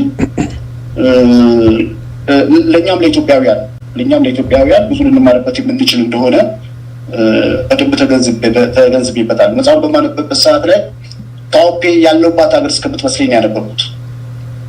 መጽሐፉ ላይ እንደተቀመጠው ያነበባችሁ ሰዎች እንደምትረዱት ካውፔ ከ70 ዓመት የቅኝ አገዛዝ በኋላ ራሷን ችላ የቆመች ሀገር በውስጧ የተለያዩ ብሔር ብሔረሰብ አባላት የነበሩባት፣ ነገር ግን እነዛ ብሔር ብሔረሰቦች እርስ በርስ በመቻቻል አንዱ ሳይነቅፈው ተግባብተውና ተስማምተው ይኖሩባት የነበረች በመጽሐፉ ላይ በግልጽ እንደተገለጸው ምድረገነት የምትባል ሀገር ነበረች። ካውፔ በንጉስ የምትተዳደር ሀገር ሆና በነበረበት ሰዓት ላይ አንድ ካሊቲ የተባለ ጀነራል መፈንቅለ መንግስት አድርጎ በአንድ ሞቶ ዲሞክራሲ ለሀገር ካውፔ በሚል ሞቶ መፈንቅለ መንግስት ካደረገ በኋላ የእሱ መፈንቅለ መንግስት ተከትሎ በሀገሪቷ ላይ ታይቶ የማይታወቅ የእርስ በርስ ልዩነት፣ የብሔር ልዩነት እንደታየ አይተናል። ከዛ በመቀጠልም የተለያዩ ፖለቲካ ፓርቲዎች መፈልፈል እንደቻሉ ወይም ደግሞ መመስረት እንደቻሉ፣ ከነዛ ውስጥ ግን በካቴጎሪ ሲቀመጡ የተወሰኑት በትጥቅ ትግል፣ የተወሰኑት ደግሞ የጎሳን ፖለቲካ ጨምሮ በሰላማዊ እንቅስቃሴ ላይ እንቅስቃሴ ያደርጉ የነበረ የትጥቅ ታጋዮቹን በሚመለከት እናሸንፋለን ብቻ አቋም ነበራቸው። ሌሎቹን የሰላማዊ ታጋዮቹን መስማት የማይፈልጉ እንደውም የራኬብን ህይወት ስናይ በመሀል ሀገሩ ላይ የሰላማዊ ትግሉን በምታሟሙቅበት ሰዓት ላይ የሰላማዊ ትግሉ ጸር ነች፣ ሊበራል ፓርቲ ማለት ነው፣ የሰላማዊ ትግሉ ጠር ናቸው ብለው ሌብል አድርጓቸው እንደነበረ እናያለን። ይሄ ትልቅ ችግር ፈጣሪ ነበር። የሰላማዊ ትግሉን የትጥቅ ትግሉን የሰላማዊ የትጥቅ ትግሉ እንዴት ሊመጋገቡ እንደሚችሉ ግራ የተጋቡ ፖለቲከኞች የነበሩበት ሁኔታ አይተናል። ከዛ በመቀጠል ግን የካሊቲ አገዛዝ ሰዎችን ማፈን መግደል ሲጀምር በግለሰብ ደረጃ ኒሻ ያደርጉት የነበረው ህዝቡን የማንቃት ነገር፣ ከዛ በመቀጠል ደግሞ የፖለቲካ ፓርቲዎቹ በይበልጥ ደግሞ የሰላማዊ ትግሉን እናካሄዳለን የሚሉት የፖለቲካ ፓርቲዎቹ ማህበረሰቡን በማደራጀት ደረጃ የነበረባቸውን ትልቅ ድክመት እዛ ውስጥ አይተናል። ከዛ በማስከተል የማስተባበር ስንፈት እንደነበረባቸው፣ ምክንያቱም በመካከል አንዳንድ በካሊብር ፓርቲ የሚነሱ እንቅስቃሴዎች እንደነበሩና ወዲያው በካሊቲ ሲደፈቁ መጽሐፉ ላይ እናያለን። አንድ የሰላማዊ ትግል ለማራመድ የተቋቋመ ፓርቲ ቀድሞ ለማህበረሰቡ ስለ ሰላማዊ ትግል በቂ አዌርነስ ሳይሰጥ፣ አገሪቷ ስላደረችበት ተጨባጭ ሁኔታ በደንብ ሳያስተምር፣ ከዛ በኋላ ደግሞ መጠቀም የሚገባትን መንገድ በሙሉ እየደረሰ ህዝቡ ማንቃትና ማስተባበር ሳይችል የነበረበት ሁኔታ እንደነበረ ሀገረ ካውፔ በደንብ በግልጽ ታሳያለች። እነዚህ ነገሮች እንዳሉ ሆነው ካሊቲ አርቲፊሻል የሆነ የምርጫ ምርጫ ፈቅዶ ነበር። በዛ ምርጫ ላይ ያለውን ችግር እንዳለ ወስደው በፍቃደኝነት ወይም ደግሞ ምርጫ መገፋት የለበትም። ምርጫ ውስጥ ተሳትፎ ማድረግ በራሱ አንድ የትግል ስልት ነው። እዛ ላይ ገብተን እንታገላለን እንጂ አንሸሽም ያሉት የሊበራል ፓርቲዎች ሌሎች የሸሹትን ለማስተባበር የገጠማቸው ችግር ማህበረሰቡ እንዴት አድርገው ሊረዳቸው እንዳልቻለ ታጣቂዎች ፓራላይዝ ይሰሩት የነበረው ነገር ቃሊቲ ደግሞ ይህንን አጋጣሚ ተጠቅሞ እነዚህ ሰላማዊ ታጋዮች የሚባሉት ዝም ብለው ናቸው፣ ምንም የሚያመጡት ለውጥ የለም ብሎ የተጠቀመበትን ነገር እናያለን እና የአገር ካውፒ ታሪክ በቀጣይ በየትኛውም ሀገር ላይ ሰላማዊና ህዝባዊ እምቢተኝነትን ለማስመሳል ለሚፈልግ ሰላማዊ ትግል ለማድረግ ለሚፈልግ ትልቅ ትምህርት አለው። እዚህ ላይ አንድ ማንሳት የሚያስፈልገው ነገር በዶክመንት ደረጃ ሊበራል ፓርቲው አዘጋጅቶት የነበረው የግንቦት ማኒፌስቶ እዛ ሀገር ላይ ቢጠቀሙበት ኖሮ አሁን መጨረሻ ላይ የሆነውን ሀገር የሀገሪቷ መጥፋት የህዝቡ መበታተን አይደርስም ነበረ ማለት የሚቻልበት ሁኔታ አለ። እንግዲህ 5 ደቂቃ በጣም ከባድ ነው። አመሰግናለሁ። በጣም አመሰግናለሁኝ። ተከታታዮቻችን እየተገናኘ ነው ዛሬ ሀገረ ካኦፒ የተሰኘውን የአቶ ልደቱን መጽሐፍ ለመመረቅ እና ያንን የተመለከተውን በጉዳዩ የተነሱትን ሀሳቦች አስመልክቶ ከልዩ ልዩ የፖለቲካ ማዕዘንና አተያይ የመጡ በየራሳቸው መንገድ ተጽዕኖ ያላቸው ሰዎች ያላቸውን አተያይ የምናጋራበት የበይነመረብ ዝግጅት ነው። ቴክኖሎጂው ፈቀደልንና አንድ መጽሐፍ እንዲህ ባለ መልኩ በመላ ዓለም ላሉ ኢትዮጵያውያን ተደራሽ በሆነ መልኩ የሚመረቅበት ጥሩ ጊዜ ላይ ነን። ጊዜው የራሱ ችግሮች ያሉትን ያህል የራሱ በረከቶችም አሉት። ስለዚህ ሀሳብ ለማንሸራሸር ከተፈለገ ጊዜው በጣም ጥሩ መሆኑን የሚያሳይ ይመስለኛል። እዚህ አዳራሽ ላይ ያለነው አሁን እዚህ ስክሪን ላይ የምታዩን ሰዎች ብቻ ሳንሆን በመላ ዓለም ያሉ ይህንን ዝግጅት ያላችሁ ይህንን ዝግጅት የምትታደሙ ሁሉ እዚሁ አዳራሽ ውስጥ የበይነመረብ አዳራሽ ውስጥ ናችሁና አብራችሁን ስላላችሁ እናመሰግናለን። በየምትከታተሉበት ቻናል ሀሳቡ በስፋት እንዲዳረስ ሼር ማድረግ ላይክ ማድረግ አትርሱ ማለት እወዳለሁኝ። እንግዲህ ቀጣዩ ተናጋሪያችን ዶክተር ኤርሲዶ ሌንዴቦ ነው። ዶክተር ኤርሲዶ በኢትዮጵያ ፖለቲካዊ ማህበራዊ እና ፍልስፍናዊ ጉዳዮች ላይ ልዩ ልዩ ሀሳቦችን ሲያጋራ ታውቁታላችሁ። ኑሮ ማፕ የተሰኘ ከአጋሩ ዮሐንስ ጋር የጻፈው መጽሐፍ አለ። እንደዚሁም የልጆቻችን ኢትዮጵያ የተሰኘ የሬዲዮ ዝግጅትም እንደዚሁ በተለያዩ ጉዳዮች ላይ ውይይት የሚያቀርብ ነው። በልዩ ልዩ ሌሎች መንገዶችም ሀሳቡን ያጋራል። ዛሬ በሀገረ ካኦፒ የአቶ ልደቱ መጽሐፍ ዙሪያ ያለውን አተያይ ያጋራናል። መድረኩን ወደ አንተ አሻግራለሁ ዶክተር ኤርሲዶ። ይሰማል ቴዲ? አዎ ይሰማል። ቀጥል። ኦኬ አመሰግናለሁ። እንዴት አመሻችሁ አረፈዳችሁ እንዳላችሁበት ሀገር። ልደቱ እንኳን ደስ አለ። እኔ እንግዲህ ምንድነው ከሀገረ ካኦፒያውያን ኢትዮጵያውያን ምን ሊማሩ ይችላሉ በሚለው ርዕስ ላይ ዲቴል ትንሽ ከማለቴ በፊት ራሱ መማር ምንድነው ከሚለው ላይ አንድ ከባድ የሆነው ነገር ከልምድና ከሆነ ነገር ከልምድ መማር ጥሩ ትምህርት ቢሆንም ግን በጣም ውድ ትምህርት ቤት ነው ይላሉ ፈረንጆቹ እና experience is a good school but is a very damn expensive school ይላሉ እና ስለ ጦርነት ክፋት ለማወቅ እንግዲህ ሚሊዮኖች ሞቶ ምናምን መማር አልነበረብንም። ግን የሀገረ ካኦፒ አይነት መጽሐፎች ከዚህ ቀደም ብለው መጥተውም ራሱ እንደዚህ ዲስከስ ብናደርግ ኖሮ ጥሩ ነበረ ለማለት ነው እና በአጭሩ እኔ በቀጥታ ወደ ከመጽሐፉ ብዙ ትምህርቶች ቢገኙም ግን ቁልፍ ናቸው ያልኳቸውን 5 ትምህርቶች ብቻ ወይም ደግሞ ልናስታውሳቸው ልንረሳቸው የማይገቡ የምላቸውን 5 ነገሮች ብቻ ነው ጠቅሼ ማለፍ እንፈልገው። የመጀመሪያው ካኦፓውያን ወይም የካኦፒ ሰዎች 100% በሚባል ደረጃ ኢሊቱም ፖለቲከኛውም ቡድኖቹም ብሔሮቹም ብሔረሰቦቹም ኮምፕሊትሊ የተጠመዱበት ሳይኮሎጂ ማሸነፍ ወይም መሸነፍ የሚል ነው እና በዚህም እንትን በመጨረሻ ግን አንዳቸውም አላሸነፉ። እንደ ቀልድ 14 ዓመት ነው የተዋጉት። ስለዚህ ፖለቲካ ከዛ በላይ የሆነ ነገር ሆኖ አብሮ መኖርም ከዛ በላይ የሆነ ነገር ሆኖ ሰዎች የግድ እኔ አሸንፌ ሌላው ተሸንፌ ከሚል መውጣት ግድ ነው የሚለውን አንድ የመጀመሪያ ትምህርት ሲሪየስሊ ወስጄዋለሁ። ሁለተኛው ጦርነት በቀላል ሊጀመር ይችላል። ነገር ግን ጦርነት ውስጥ የገቡ አካላትም እኔ አሸንፋለሁ በአጭር አጠናቅቃለሁ ሊሉ ይችላሉ። በሀገረ ካውፒ ያየነው ነገር ይሄ ነው። መንግስትም በአጭር ጊዜ ጨርሳለሁ ይላል። ታጣቂዎቹም ሰሞኑን ዋና ከተማ እንገባለን ይላሉ።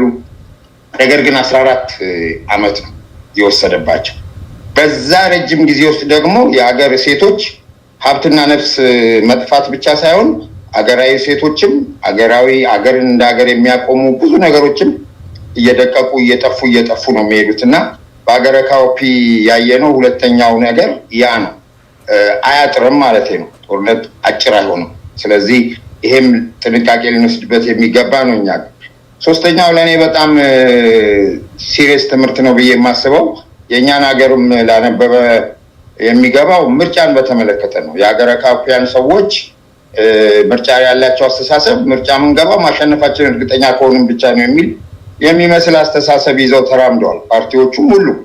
በዚህ ምክንያትም ባለመሳተፋቸው ምርጫው በዓለም አቀፍ አካላት ሁሉ በቃ ምርጫው ምንም ችግር ያልነበረበት ነው ተብሎ እየጸደቀ እንግዲህ በማይፈልጉት መንግስት ሲገዙ ኖረዋል እና ይሄ አንድ ትልቅ ትምህርት ነው። ምርጫ የግድ የምናሸንፍበት ብቻ ሳይሆን አዳጊ የዲሞክራሲ ለውጥና ልምድ የምንወስድበት ነገር ነውና በአዋጅ በህግ ተዘግቶ ምርጫ የለም እስካልተባለ ድረስ ዜጎች ምርጫ ላይ ሲሪየስሊ መሳተፍ እንዳለባቸው የካውፒያን ህይወት በጣም ነው የሚያሳየው።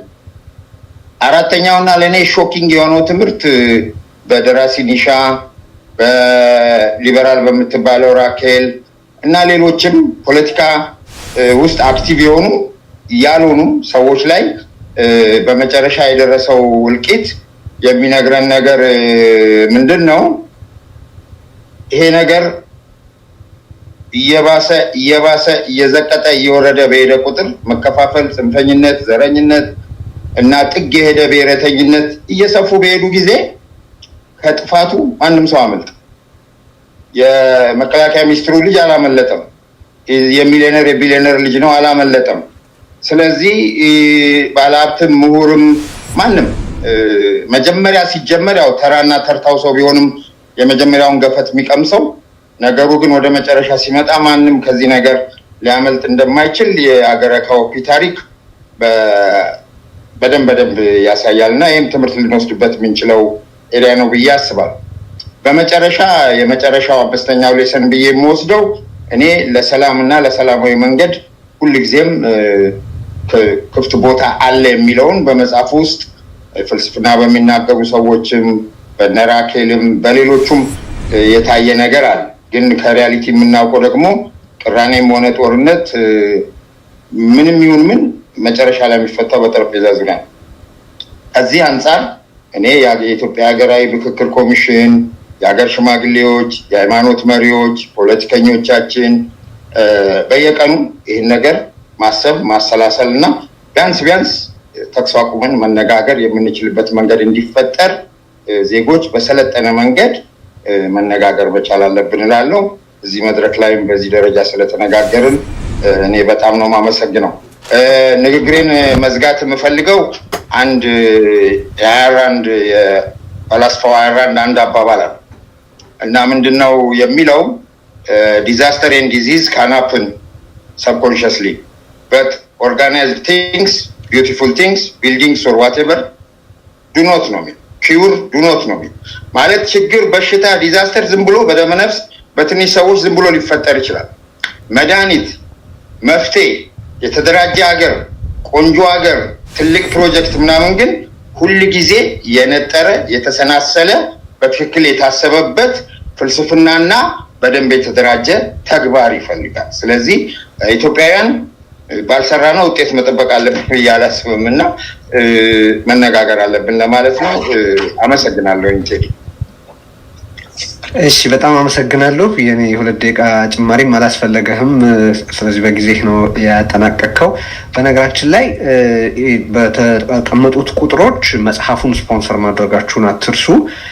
ሶዳት በኢትዮጵያ ላሉ አንባቢዎች በስፋት መዳረስ እንዲችል አንድ ነገር አደርጋለሁ። ያው መቼስ ስልጣን መጥፎ ነገር ነው። በአጋፋሪነት ስልጣኔ የሁለተኛ ዙር አንድ የሆነ ዝግጅት ለመፍጠር አስቤያለሁ። እሱም እዚህ ያላችሁ ቀደም ሲል ከተለያያችሁ ሰዎች ልዩ ሀሳቦች ተነስተዋል መጽሐፉን በተመለከተና አንዳንድ ጥያቄ ልደቱን ሳትጠይቁት ባትሄዱ የሚል ሀሳብ አለኝና እሱንም እንድናደርግ አብራችሁን መቆየታችሁን ቀጥሉ። ስለዚህ እንኳንም አብራችሁን ቆያችሁ። ይህንን እድል እንፈጥራለን። አንዳንድ ጥያቄ መጽሐፉ ላይ ከተመለከታችሁት በሌላ አጋጣሚ በስፋት ትወያያላችሁ። ቀደም ሲል እንደተባለው በመገናኛ ብዙኃን ሰፋ ተደርጎ ውይይቱ መቀጠል አለበት፣ ይቀጥላልን ብዬ አስባለሁ። ግን በመጽሐፉ ላይ ያሏችሁን አተያዮች እንድታቀርቡ ይሆናል። ዛሬ ግን ካሏችሁ ጥያቄዎች ሁሉ በጣም ጠቃሚውንና አቶ ልደቱ ቢመለሰው የምትሉትን አንዳንድ ጥያቄ እንድጠይቁ እናደርጋለን። መጀመሪያ 3 ጥያቄዎች ተቀብለን እነሱን ከመለሰ በኋላ እንደገና ሌሎች 3 እያለን መሄድ እንችላለን። ጥያቄዎቻችሁን ባጭሩ ካቀረባችሁና አቶ ልደቱም እንደዚሁ መልሶቹን አጫጭር ካደረገልን ዝግጅታችንን በጊዜ መከወን እንችላለን።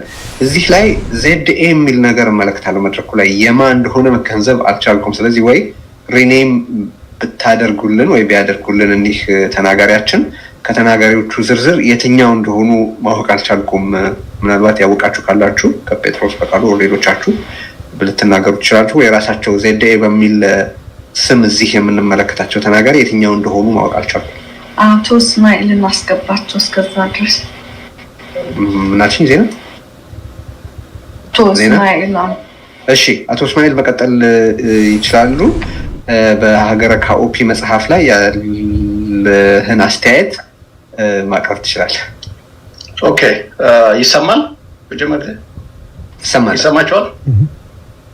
ኦኬ ቴንክ ዩ። አንደኛ ለማክበር ምንድነው ምስጋና ለማቅረብ ፈልገው ለአቶ ልደቱ ነው። ልደቱ በጣም ቃላቶች የለኝም። በተለይ ቅድም ወንድሜ ኤክሴልም እንዳለው ተስፋ የማይቆርጥ የኢትዮጵያ ፖለቲካ በጣም ናቃለን። በጣም ስብ ነው፣ በጣም ያስቸግር ነው፣ በጣም ተስፋ የሚያስቆርጥ ነው እና ይሄንን አንደኛ ነገር አመሰግናለሁ እንደጋበዝከኝ። ሁለተኛ ደግሞ ይሄን መጽሐፍ በጣም የጻፍከው ከታይምሊ የሆነ ከጊዜው ጋር የሚሄድ ነው ብዬ ነው የምገምተው እና ያስታወስከኝ አንድ የታወቀ የሶማሌ ኑርዲን ፋራህ የሚባል ኖቬሊስት አለ። እሱም እንዳንተ ከ6 በላይ መጽሐፍ ነው የጻፈው። ሁልጊዜ he combine ፖለቲክስ እና ልቦለድን አንድ ላይ ነው የሚያስቀምጠው እና ያለፈው ጊዜ እንደ ዚያድ በራ አይነቱ ዲክቴተር ሲያወራ በመጨረሻ ላይ የጻፈው ማፕ የሚባል ከአንተ ጋር ብዙ አይነት የሚገናኝ ነው። ያንተ ግን በዚህ በ21st century በጣም ወደዚህ የሚቀርብ ነው። ሌላው ይሄ መጽሐፍ ካነበብኩት በኋላ በጣም የተረዳሁት በእንቢተኝነት በሰላም በሰላም በዛ በፒስፉል የሆነ ከዚህ በፊት ብዙ ጊዜ ያካሄድ ነው የስትራገሉ ያው የአርም ስትራገል ነው እና yes እኛ ምንም ችግር የለንም ከአርም ስትራገል ግን በእንቢተኝነትም ብዙ መቀየር ይቻላል። በተለይ በአሁኑ ጊዜ በአለም ደረጃ ጀርናሊዝም የሚባል እንደምታውቁት ብዙ ነገር እየቀየረ ነው። በቅርብ ጊዜ ማዳጋስካርን ገቨርንመንትን አነጋግሮ ቁጭ አድርጎ ህዝቡ በውሃና በኤሌክትሪሲቲ ብቻ ነው ያንን ያደረጉት።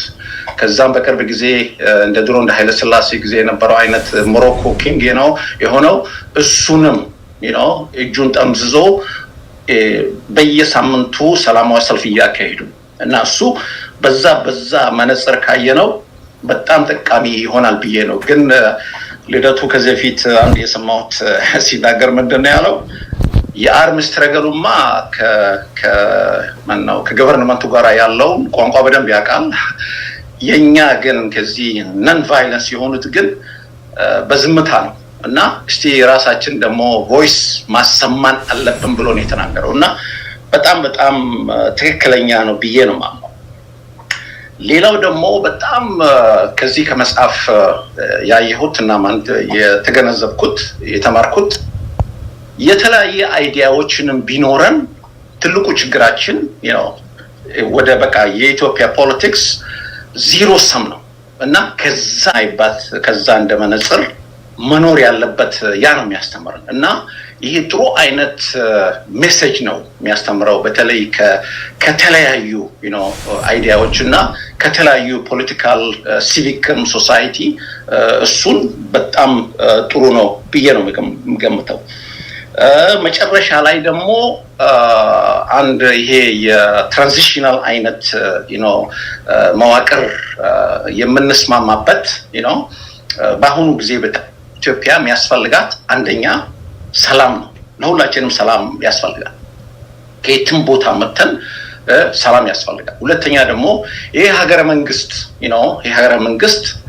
ሁላችንም ያው የተለያየ አይዲያዎችንም ይዘን መጨረሻ ላይ ግን ማራቶናችን ሩጫችን ወደ 4 ኪሎ እና ከዛ በፊት ከመድረሳችን በፊት ለምንድነው በአንድ አይነት ፍኖተ ካርታ አይነት ነገር ተስማምተን የተለያየ አይዲዮሎጂም ሊኖሩ ይችላሉ እናቃለን ድሮ 60 የነበሩት 70 አንዱ ማርክሲስት ሌላው ታቃላችሁ የሃፓና የምንድነው የፓርቲ ሁኔታ በምን እንኳን በአንድ አይነት ሪዮት ዓለም ቢያምኑ መጨረሻ ላይ ግን ልዩነታቸውን ወደ ጎን አስቀምጠው አሁን ይሄ መጽሐፍ እንደሚያስተምረው አንድ ላይ ወደንም ጠላንም ሁላችንም ኢትዮጵያኖች ነን እና መጨረሻ ላይ ለማለት እንፈልገው ጥሩ ነው ይሄ መጽሐፍ ምንድነው የሚያስተምረን ግን እኛም as individual ድርሻችን መውጣት አለብን ብዬ ነው የምገምተው አንደኛ ነገር ከኔም ጀምሮ ይሄንን መጽሐፍም ገዝተን በተለይ ደግሞ ሌላ ሁለተኛው ደግሞ አገር ቤት ያሉት ወንድሞቻችንና እህቶቻችን እንዲደርሳቸው ማድረግ አለብን ብዬ ነው የምገምተውና ልደቱ የራሱን ድርሻ ጨርሶታል የኛ አሁን ግን ይሄ መጽሐፍ እንደ ማርቲን ሉተር ኪንግ ሌሎቹ ወደዛ ወደ አገር ቤት እንዲሄድና ይሄ ተግባራዊ እንዲሆን ደግሞ የሁላችን ስራ ብዬ ነው የምገምተው እና በዚህ ጨርሳለሁ በጣም አመሰግናለሁ እሺ በጣም አመሰግናለሁኝ ይሄ በበርካታ መገናኛ ብዙሃን እየተሰራጨ ያለ የሀገረ ካኦፒ መጽሐፍ ምረቃ ነው መጽሐፉ ላይ የተነሱት ነገሮች የሀገርን ህልውና የህዝብን ደህንነትና አጠቃላይ የትላንት የዛሬና የነገ ጉዳዮችን የያዘ ነው እየተነጋገርን ያለነው ያንን በተመለከተ ነው በቃሉና ጴጥሮስ እጃችሁ ላይ ያሉትን ፕሌጆችና የተገቡ ቃሎች እንደዚሁ ሌሎች መልእክቶችም ካሉ አቅርቡና ወደሚቀጥለው ዝግጅቶቻችን እንሄዳለን ቀደም ሲል ለተጠቀስኩት አንዳንድ ጥያቄ አቶ ልደቱን የመጠየቅ እድል ስለፈጠርን እዚህ ቀደም ሲል የተናገራችሁ ጥያቄዎች ካሏችሁ ከጥያቄዎቻችሁ አሁን ልደቱ ቢጠየቅ ይችላል የምትሉትን አንድ ጥያቄ እንድትጠይቁ እንፈጥራለን እድሉን ስለዚህ እሱንም ታሳቢ አድርጉልን እንግዲህ ያሰባችሁት እንድትቆዩ ብዬ ነው በቃሉ ከዛ ጴጥሮስ እሺ አመሰግናለሁ አሁንም በስልክ አማራጭ ቁጥሮች በዋትስአፕ በቴሌግራም እየመጣ ነው ያለው በተለይ ደግሞ ከ15 መጽሐፍ በታች የሚገዙ እጅግ በርካታ ሰዎች ናቸው የነሱ ትዕዛዝ አለ አቶ ልደቱ አያሌው የፈረሙበት እና በሃርድ ኮፒ በአማዞን በአካልም የሚደርሰው በአማዞን ቀጥታ $30 ነው ፊርማ አርፎበት $35 ይሸጣል እንደዚሁም ደግሞ በዛሬው ዕለት ሶፍት ኮፒው አቶ ልደቱ አያሌው ፈርሞበት ለአንባቢዎች እንዲደርስ ከሚያደርጉ ሰዎችና ስፖንሰር ከሚያደርጉ ከ15 በላይ መካከል ፍሳ ደባሽ ከሳንዲያጎ ካሊፎርኒያ 84 መጽሐፍ ስፖንሰር አድርገዋል መኮንን መሰረት 15 መጽሐፍ ከዌስት አፍሪካም መኮንን መሰረት 16 መጽሐፍ ናቸው ያረጋል ትልቅ ሰው 75 መጽሐፍ ከሜሪላንድ ነው ስለዚህ ሌሎቻችሁም ልታዙ ይችላልላችሁ እናመሰግናለን አመሰግናለሁ ቴዲ በእኔ በኩል ጥመቱ ግርማይ 20 መጽሐፍ ከሳንዲያጎ መለሰ ፍስሐ 100 ከሳንዲያጎ ዶክተር መንግስቱ 20 ከዳላስ አቶ ወንድራድ 15 ከኢትዮጵያ አቶ ሐሚድ መለሰ 50 ከዚሁ ከዩኤስኤ አቶ አጥናፉ በዛብህ 25 ከአትላንታ ፕሌጅ አድርገዋል እንዲሁም የልደቱን ስልክ ፐርሰናል የግል ስልኩን የምታውቁ ቀጥታ ወደሱም መላክ ትችላላችሁ በዚህኛው መሄድ አይተበቅባችሁም ከዛ ውጪ የሃርድ ኮፒዎቹን በቃሉ ቀደም ማስተዋወቋቸዋል ከ5 ቀን በኋላ የተፈረመባቸው የሚደርሱናሉ በአማዞን ላይም እንደዚሁ ከ5 ቀን በኋላ የሚለቀቅ ይሆናል በአማዞን ላይ የሚኖረው ግን እላው ላይ ፊርማ ሊኖረው አይችልም ነገር ግን ከአማዞን ላይ ማዘዝ የምትችሉ መሆኑን ለማስታወስ ወዳለሁኝ ጨርሻለሁ በእኔ በኩል እሺ አመሰግናለሁኝ እንግዲህ በዚህ ዝግጅት እንዲናገሩ ከተጋበሉት መካከል አንዱን የነበርኩኝ አጋፋሪነቱን ሚና ወሰድኩኝና እዛ ላይ ያተኮርኩ እንጂ ስለዚህ የተወሰኑ ሀሳቦችን እኔ መጽሐፉን በተመለከተ የተመለከትኳቸውን ነገሮች ላንሳና ወደ ጥያቄዎች እንሄዳለን። ምናልባት ከዛ እስካሁን ድረስ ያለውን ነገር ጠቅለል አድርገን ማቅረብ ከቻልን የአድማጮቻችን የተከታታዮቻችን ተሳትፎ እስቲ አስቡበት።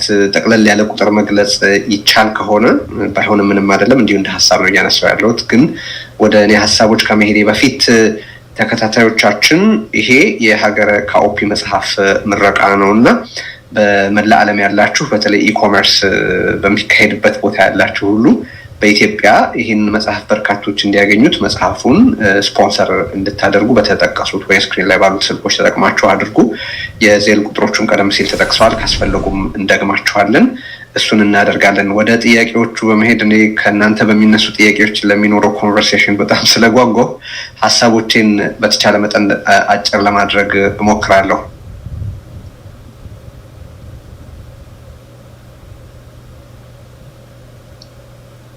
እሺ እንግዲህ በቅድሚያ ተወልደቱን በጣም አድርጌ ማመስገን እፈልጋለሁ። እንደዚህ ያሉ ኃላፊነትን መወጣት ቀላል ስላይደለ ብዙዎቻችሁ የሚያነሳችሁት በጣም ተገቢ ምስጋና ነው ብዬ ነው የማስበውና መጽሐፉን ስላቀረብክ እንዲህ እንድንነጋገርበት ምክንያት ስለሆንክ ማመስገን እወዳለሁ። ሌሎችም ፖለቲከኞችና የአደባባይ ሰዎች ሁላችንም ሀሳቦቻችንን እንደዚህ በተደራጀ መልኩ ማቅረብ ብንለምድ ብዙ ፋይዳ አለው። እያልን ያለነው ምን ማለት እንደሆነ በደንብ በዝርዝር የምናስቀምጥበት መልካም እድል ነው። ያም በተጨማሪ ለታሪክም ለሬፈረንስም የተባለው ሀሳብ በመልአት ግንዛቤ እንዲያገኝም ጭምር የሚረዳ ነው። የሰለጥነው መንገድ እሱ ነው። አቅም እንደሚጠይቅ ይገባኛል፣ ግን ወደዛ ብንገፋ በጣም ጥሩ ነው። ሌሎቹ ሀሳብ የመግለጽ መንገዶች እንደተጠበቁ ሆኖ ማለት ነው። እንግዲህ ያለው ደቂቃ በጣም አጭር በመሆኑ ጥቂት ነጥቦች ላይ ነው የማተኮር የምፈልገው። አቶ ልደቱ መጀመሪያ ላይ ያነሳው አንድ ነጥብ ነበረ። ይሄ ከጭንቀት የተወለደ ነው ይላል። በእርግጥም እኔ የምረዳው ያንን ነው። በአንድ በኩል ከዚህ ቀደም በመጽሐፍቶቹም ሆነ በመጣጥፎቹ በኩል ሲያነሳቸው የቆያቸውን ጭብጦች በረዥም ልቦለድ መልክ በማቅረብ በሰዋዊ ተረኮችና ታሪኮች በመጠቀም ከዚህ ቀደም በቃለ ምልልስ፣ በመድረክ ዲስኩር፣ በመጽሐፍና በመጣጥፍ ያነሳሳቸውን ሀሳቦች እንደገና በሌላ ሳህን እንዳቀረበልን ነው የቆጠርኩት። እነዚህ መጽሐፍ ውስጥ የተጠቀሱት ሀሳቦች በብዙ የአቶ ልደቱ የቃለ ምልልስ አጋጣሚዎች፣ የአደባባይ ንግግሮች እና መጽሐፎች ላይ በስፋት የተንጸባረቁ ናቸው። ስለዚህ አንዱ እንግዲህ አቶ ልደቱ መጽሐፉን የጻፈው ይሄ ጉዳይ እንደገና መልሶ ትኩረት እንዲያገኝ በሌላ መልኩ በሌላ ሳህን ማቅረብ ከሆነ በእርግጥም ተሳክቶለታል ማለት ይችላል። ምክንያቱም የዛሬ ውይይት የዛ አንድ ፍሬ ነው። ይሄ ስርጭት በበርካታ መገናኛ ብዙሃን እየተላለፈ ያለ በመሆኑ ትኩረት መልሰን እንድናደርግበት ማስገደድ ችሏል ብዬ አስባለሁ። በሌላ በኩል ደግሞ በረዥም ልቦለድ መልኩ ብቻ ሳይሆን ሌላ ምናባዊ አገርና ገጸ ባህሪ በመፍጠር ነገሩን ኦብጀክቲቭሊ እንድናየው አቶ ያሬድ ቅድም አንስቶት ነበረ። በስምና በሌሎች አላስፈላጊም ባይሆኑ ግን ዝርዝር በሆኑ ጉዳዮች ላይ ስንጨቃጨቅ ዋናውን ስዕል እንዳንስተው ያደረገ ነው የሚል ነገር አንስቷል። ግን እንደሱ ማድረግ የተሳካለት አይመስለኝም እኔ። ምክንያቱም መግቢያው ላይ ያሳስባል አቶ ልደቱ ይሄ ነገር የፈጠራ ነው እንጂ ገሌን ወይም ያንን የተመለከተ አይደለም የሚልና ግን መልሶ ደግሞ ኦፍኮርስ የኢትዮጵያ ሁኔታ ተገናዝቦን የተጻፈው ይላል እና ማዛመዳችን አይቀርም፣ ሊቀርም አይገባም፣ እንዲገናዘብም ነው የጻፈው ብዬ ነው የማስበው። ስለዚህ ኦብጀክቲቭሊ እንድናየው ወጣ ብለን ሁኔታዎችን እንደሌላ ሀገር ቆጥረን ችግሩን ከውጭ ሆነ ዳያግኖስ እንድናደርገው ማድረግ ተሳክቶለታል ወይ ብንል እኔ አይመስለኝም። ስሞቹም ቢለወጡ አውዱም የተለወጠ ቢመስል ያው ዞሮ ዞሮ ካሊቲ ማን እንደሆነ ራኬላም ሌሎቹም እነማንን ለመወከል ታስቦ እንደተጻፉ ብዙ የሚጠፋን አይመስለኝም። ዋናው ግን እኔ ማንሳት የምፈልገው የዚህ መጽሐፍ አንድ ትልቅ ቁም ነገር ሶስትዮሽ የመፍትሄ መስኮቶች ምላቸው አሉ እዚህ ላይ የተነሱ እነሱን ባጭሩ ላንሳና ሶስትዮሽ የመፍትሄ መስኮቶች ስል በመጀመሪያ ጨርሶ የመፍረስ ዋዜማና መፍትሄውን ያነሳል። ይሄውም ነገሮች በጣም በከፋ ሁኔታ ላይ እየደረሱ ግን ፍጹም ሳይጨላልሙ በፊት የሚቀርብ የመፍትሄ መስኮት ነው። ይሄውም የግንቦት ማኒፌስቶ ተብሎ በመጽሐፉ ላይ የተቀመጠው ነው፣ በዝርዝር ተካቷል። የግንቦት ማኒፌስቶ የቀረበበት ጊዜ ኤግዛክትሊ አሁን አገሪቱ ያለችበትን ጊዜ ይመስላል በእኔ አስተያየት። በሀሳብ በይዘት ሊዳብር የሚችልና በትጥቅም ሆነ በሰላማዊ ትግል ተዋንያን ዘንድ ጥሩ የአሁናዊ ትግል መነሻ ሆኖ ሊያገለግል የሚችል ይመስለኛል። አንዱ ኤግዛክትሊ አሁን ያለንበት ጊዜ በጣም ብዙ የከፉ ነገሮች የምንሰማበት ብዙ ችግር ያለበትም ቢሆን እንደ ግንቦት ማኒፌስቶ ላይ ባለ አሁናዊ ሰላማዊ ትግል በማድረግ የመፍትሄ መስኮቱን ማስፋት እንደምንችል ይጠቁማል። ሁለተኛው በሀገረ ካኦፒ የሚካሄደው ደም መፋሰስ ተስፋፍቶ ወደ ዋና ከተማው ከደረሰ በኋላ የሚመጣ መስኮት ነው። በጣም የረፈደ እንደውም የመሸ ቢሆንም ሀገሪቱ ጨርሶ ከሉዓላዊነትና ከህልውና ከመጥፋቷ በፊት ዋና ከተማው ላይ ጦርነቱ ከደረሰ በኋላ ምንድነው የካሊቲን መንግስት የገለበጡት ወታደሮች የሚያቀርቡት መፍትሄ ነው። ግን ያኔም ሰሚ አላገኙም። ያም የመፍትሄ መስኮት እንብዛም ሲረዳ አልታየም። ግን እንደ ሁለተኛ የመፍትሄ መስኮትነት ሊቆጠር ይችላል። ሶስተኛውና ምናልባት እንደ መፍትሄ መስኮት መቆጠር ያለበት መሆኑን እርግጠኛ አይደለሁም። ግን ከተባለ አገሪቱ ከፈረሰች፣ ህዝብ ካለቀ፣ ከተላለቀ፣ በስደት ከተበታተነና ብዙ ነገሮች ከተበላሹ በኋላ ከሆነው ነገር በመማር ልሂቃኑ መልሰው እንደገና ተሰባስበው የቃል ኪዳን ሰነድ የሚፈራረሙበት መስኮት ነው። እንግዲህ እዚህ መጽሐፍ ላይ አንድ የማየው ነገር አሁን ስላለው ብቻ ሳይሆን ሀገሪቱ ጨርሳ ከፈረሰች በኋላ ስለሚሆነው ብቻ ሳይሆን ሀገሪቱ ብትፈርስም እንደገና መልሳ ልትዋቀር የምትችል መሆኗን ያሳየ የትራጂክ ኦፕቲሚዝም ነገር ተነስቶበት ተመልክቻለሁ። ስለዚህ ስለ አሁን ሰቆቃ፣ ስለ ቀጣዩ ሀገሪቱ ሞት ብቻ ሳይሆን ከዛ በኋላ ስላለም ትንሣኤ ይናገራል ማለቴ ነው። በአጠቃላይ መጽሐፉ ስለ ታሪክ መረዳት፣ ስለ አሁን ፖለቲካና የስጋት መጠን፣ ስለ ነገ አጠቃላይ ፍርሰት እና ከዚያ በኋላ ስላለውም ሊኖር ስለሚችል መራር ወቅት፣ ከዛ በኋላም ስለሚኖረው ትንሣኤ ተናግሯልና እነዚህም በተመለከተ ልዩ ልዩ አተያዮች ሊኖሩ እንደሚችሉ ይጠበቃል ይገባልም።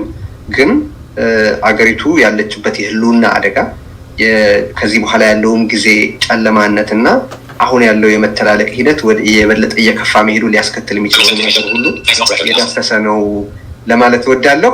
እንግዲህ ጊዜ ያብቅቷል። በጣም አመሰግናለሁ። ወደ ቀጣዩ ዙር ከመሄዳችን በፊት እዚህ ላይ የምናስገባቸው መልእክት ካለ እናስተናግዳለን። ካልሆነ ግን በጀመርንበት መንገድ አንዳንድ ጥያቄ አቶ ልደቱን እንድትጠይቁት እድሉን ወደ መፍጠር ልሻገር። የቀዳሚ ተናጋሪያችን የነበረው ያሬድ ነው። አቶ ያሬድ ካሉት ጥያቄዎች በስፋት ለልደቱ ከምታገራው ጽሁፍ አሁን እዚህ ላይ ልደቱን በጠይቀው የምትለውን ጥያቄ በአጭሩ ልታቀርብልን ትችላለህ። ልደቱም 3 ጥያቄዎች ከተቀበልክ በኋላ 3ቱም ጥያቄዎች በአጭሩ ነው እንድትመልስልን የምፈልገው። ያሬድ ቀጥል።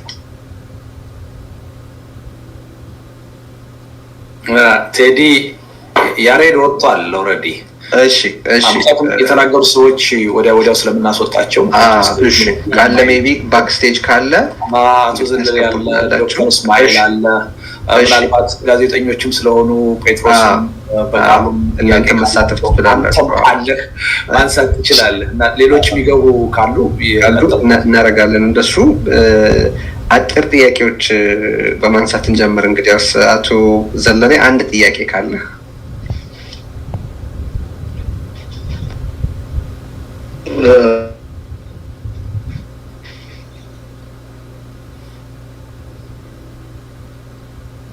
እየሰማንህ አይደለም? ሶሪ ከሚዩት አልወጣሁም ነበር። ጥያቄው አንድ ነው፣ ግን ምናልባት ተያይዞ ስለሆነ ሁለት ይመስል ነገር አለው እና እሱን ቀድመህ እንድትረዳኝ ነው። አንድ ብቻ ነው ፈቅዶ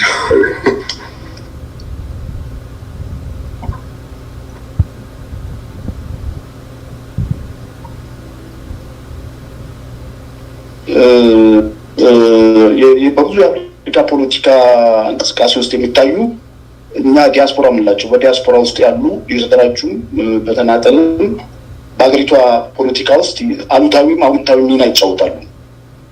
እዚህ ውስጥ ያዩ አልመሰለኝም እና ምናልባት ካኦፔ ዲያስፖራ የሚባል ነገር የላትም ወይስ አውቀህ ነው የተውከው? ሌላውን ጥያቄ ተውኩት። አመሰግናለሁ። እሺ አመሰግናለሁ። እሱን ትይዝልናለህ። ካኦፒ ዲያስፖራ የለውም የሚል ጥያቄ ተነስቷል። እንቀጥላለን። ምና ጴጥሮስም በቃሉም ጥያቄዎች ካሏችሁ መሰንዘር ትችላላችሁ።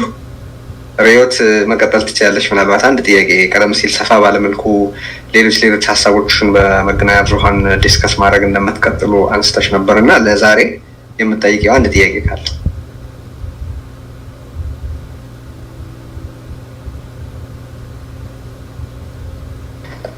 ሚዩት መሰልሽኝ።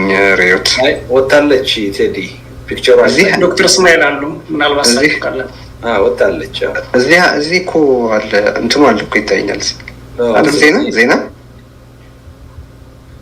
በፒክቸር አትታየኝ። ምናልባት ወጣ ከሆነ ብዬ ነው። ምናልባት ትሆናለች። እዚህ ዶክተር እስማኤል ካለው ለሱ አንድ ጥያቄ አለኝ እኔ ይሰማል? እሺ ቀጥል። ጥያቄ መሰለህ በተለይ ይሄ እምቢተኝነት በአሁኑ ጊዜ በጣም ያስፈልጋል።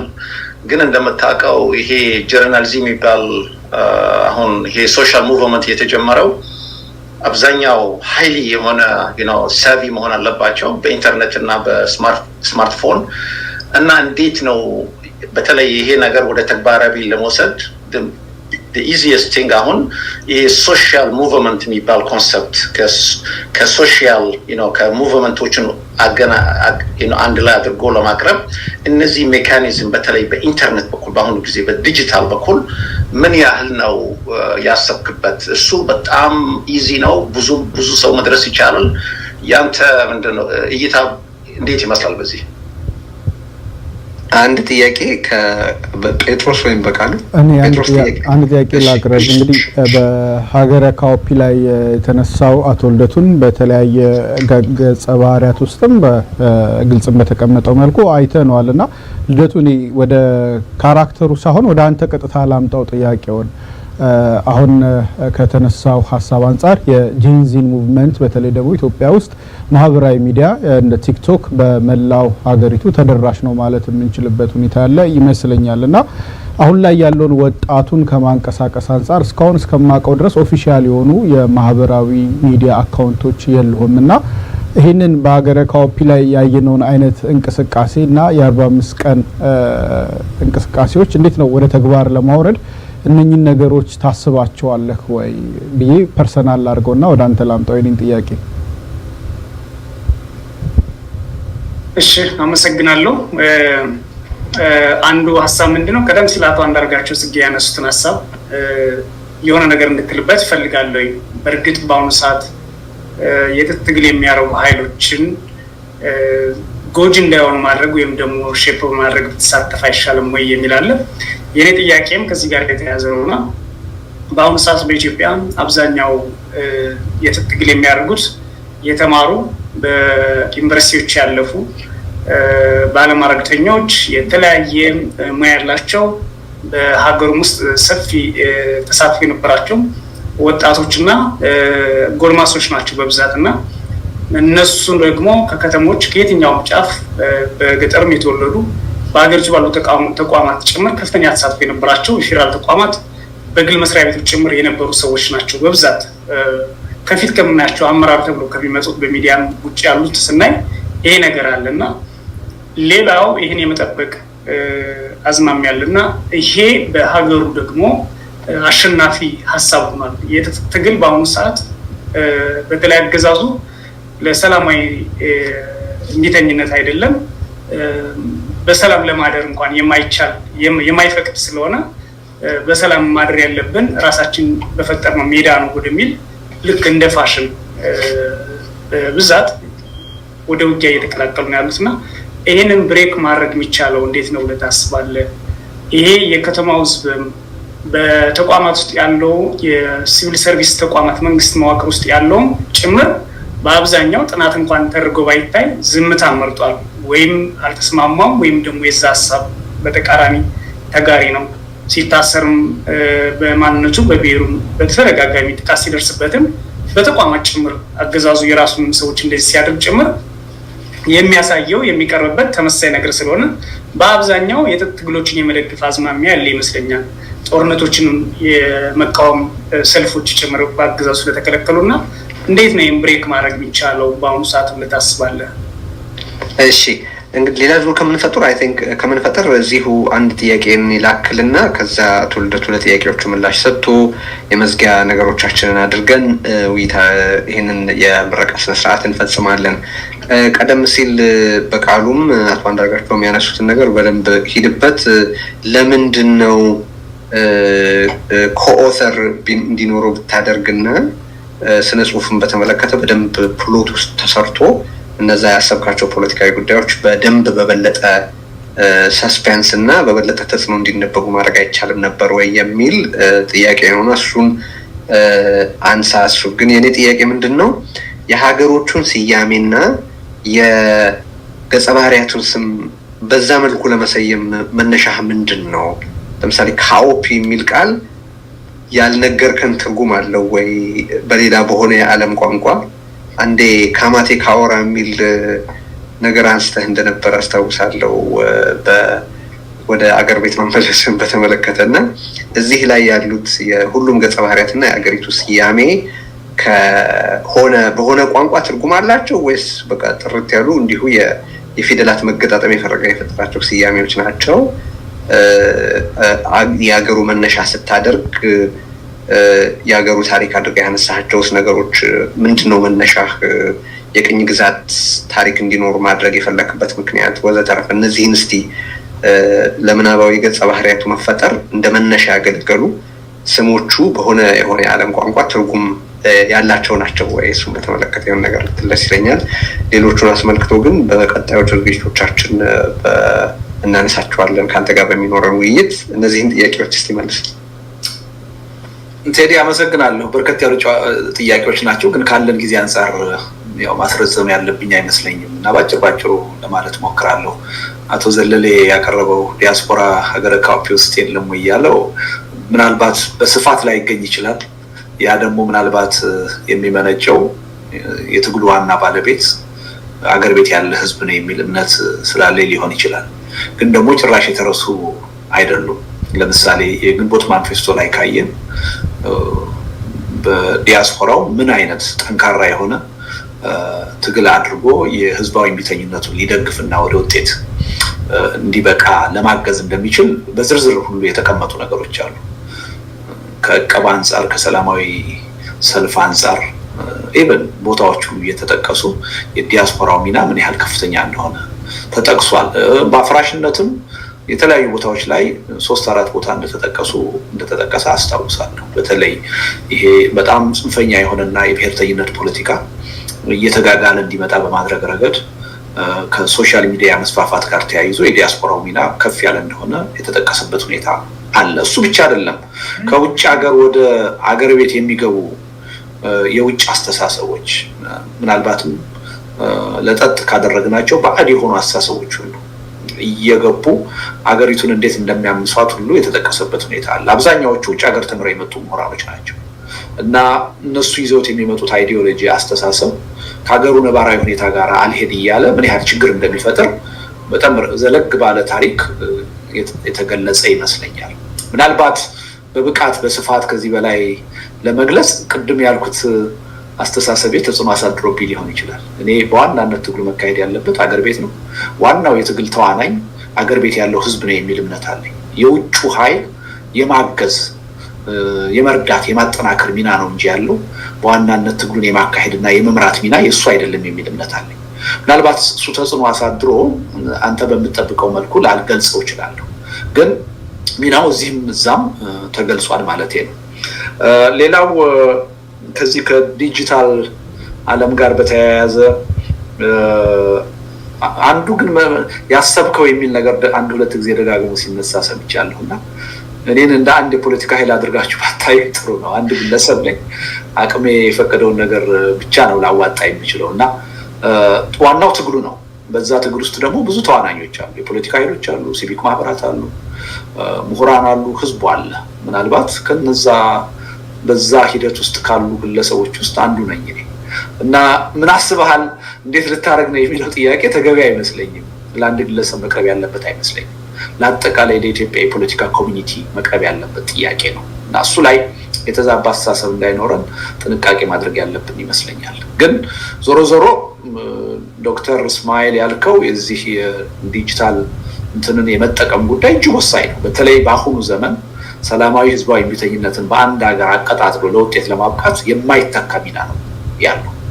ሪሊ ሀገሮች ወደ ለውጥ እንዲገቡ አምባገነኖች ቀድሞ በነበረው አቅም ህዝብን ማፈን እንዳይችሉ አንድ የተፈጠረ እድል ቢኖር ዲጂታል ወርልድ ላይ መግባታችን ኢንፎርሜሽን ቴክኖሎጂ ዘመን ላይ መሆናችን እና እሱን በአግባቡ ካልተጠቀምን የትም መድረስ የምንችል አይመስለኝም። በዛ ደረጃ እንደ ግለሰብ ልደቱ ድክመት ሊኖርብኝ ይችላል። እርግጥ ነው እውነቱን ለመናገር በሚዲያዎቹ ትብብር በደጋፊዎች ትብብር ወደ ህዝብ ማቅረብ የምፈልገውን ሐሳብ ሁሉ ለማቅረብ ተቸግሬያለሁ የሚል እምነት የለኝም። ግን የግሌ የራሴ የምለው ትዊተር ኤክስ ወይም ደግሞ ፌስቡክ የለኝም። ይሄን የሚያደርኩት በምክንያት ነው። ግን ሪሊ ብዙ ሰዎች ተረባርበው አሁን እያሳመኑኝ ነው። ሊኖርህ ይገባል የሚለውን ጫና አልቻልኩትም።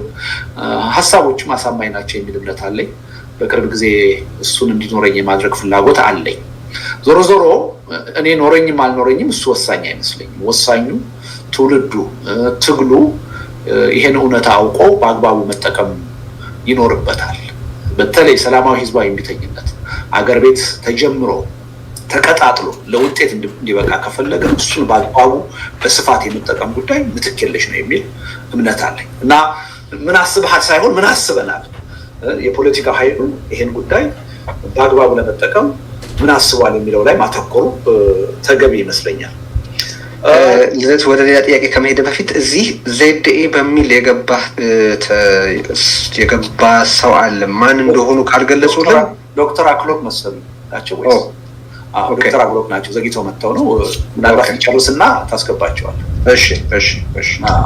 በነገራችን ላይ ወደ 20 የሚጠጉ ሰዎች ነው የጋበዝነው። እስካሁን 11 ወይም 12 ሰዎች ናቸው መናገር የቻሉት። አንዳንዶቹ ሰዎችም ያው አንድ ትልቅ ችግር አገራችን ውስጥ አለ። አሁን የማንበብ ባህላችን በጣም ወርዷል። በተለይ ከዚህ ከኢንፎርሜሽን ቴክኖሎጂ መስፋፋት ጋር ተያይዞና አንዳንድ ሰዎች ግብዣው የደረሳቸው እንደሚገኙም ካሳወቁ በኋላ በስራ ጫና ምክንያት መጽሐፉን አንብበን መጨረስ አልቻልንም፣ መጨረስ አይደለም ማጋመስ አልቻልንም ብለው በዛ ምክንያት ይቅርታ የጠየቁ ሰዎች አሉና እንግዲህ አንዳንዶቹ ባይገኙ በዛ ምክንያት እንደሆነ ማወቁ ጥሩ ነው። ምናልባት የሚገቡ ተጨማሪ ሰዎች ካሉ ምንጠብቃቸው ይሆናል። ለተወሰነ ጊዜ ያለን ሰዓትም ያው ትንሽ ብዙ ሄዷልና ብዙ ላይሆን ይችላል።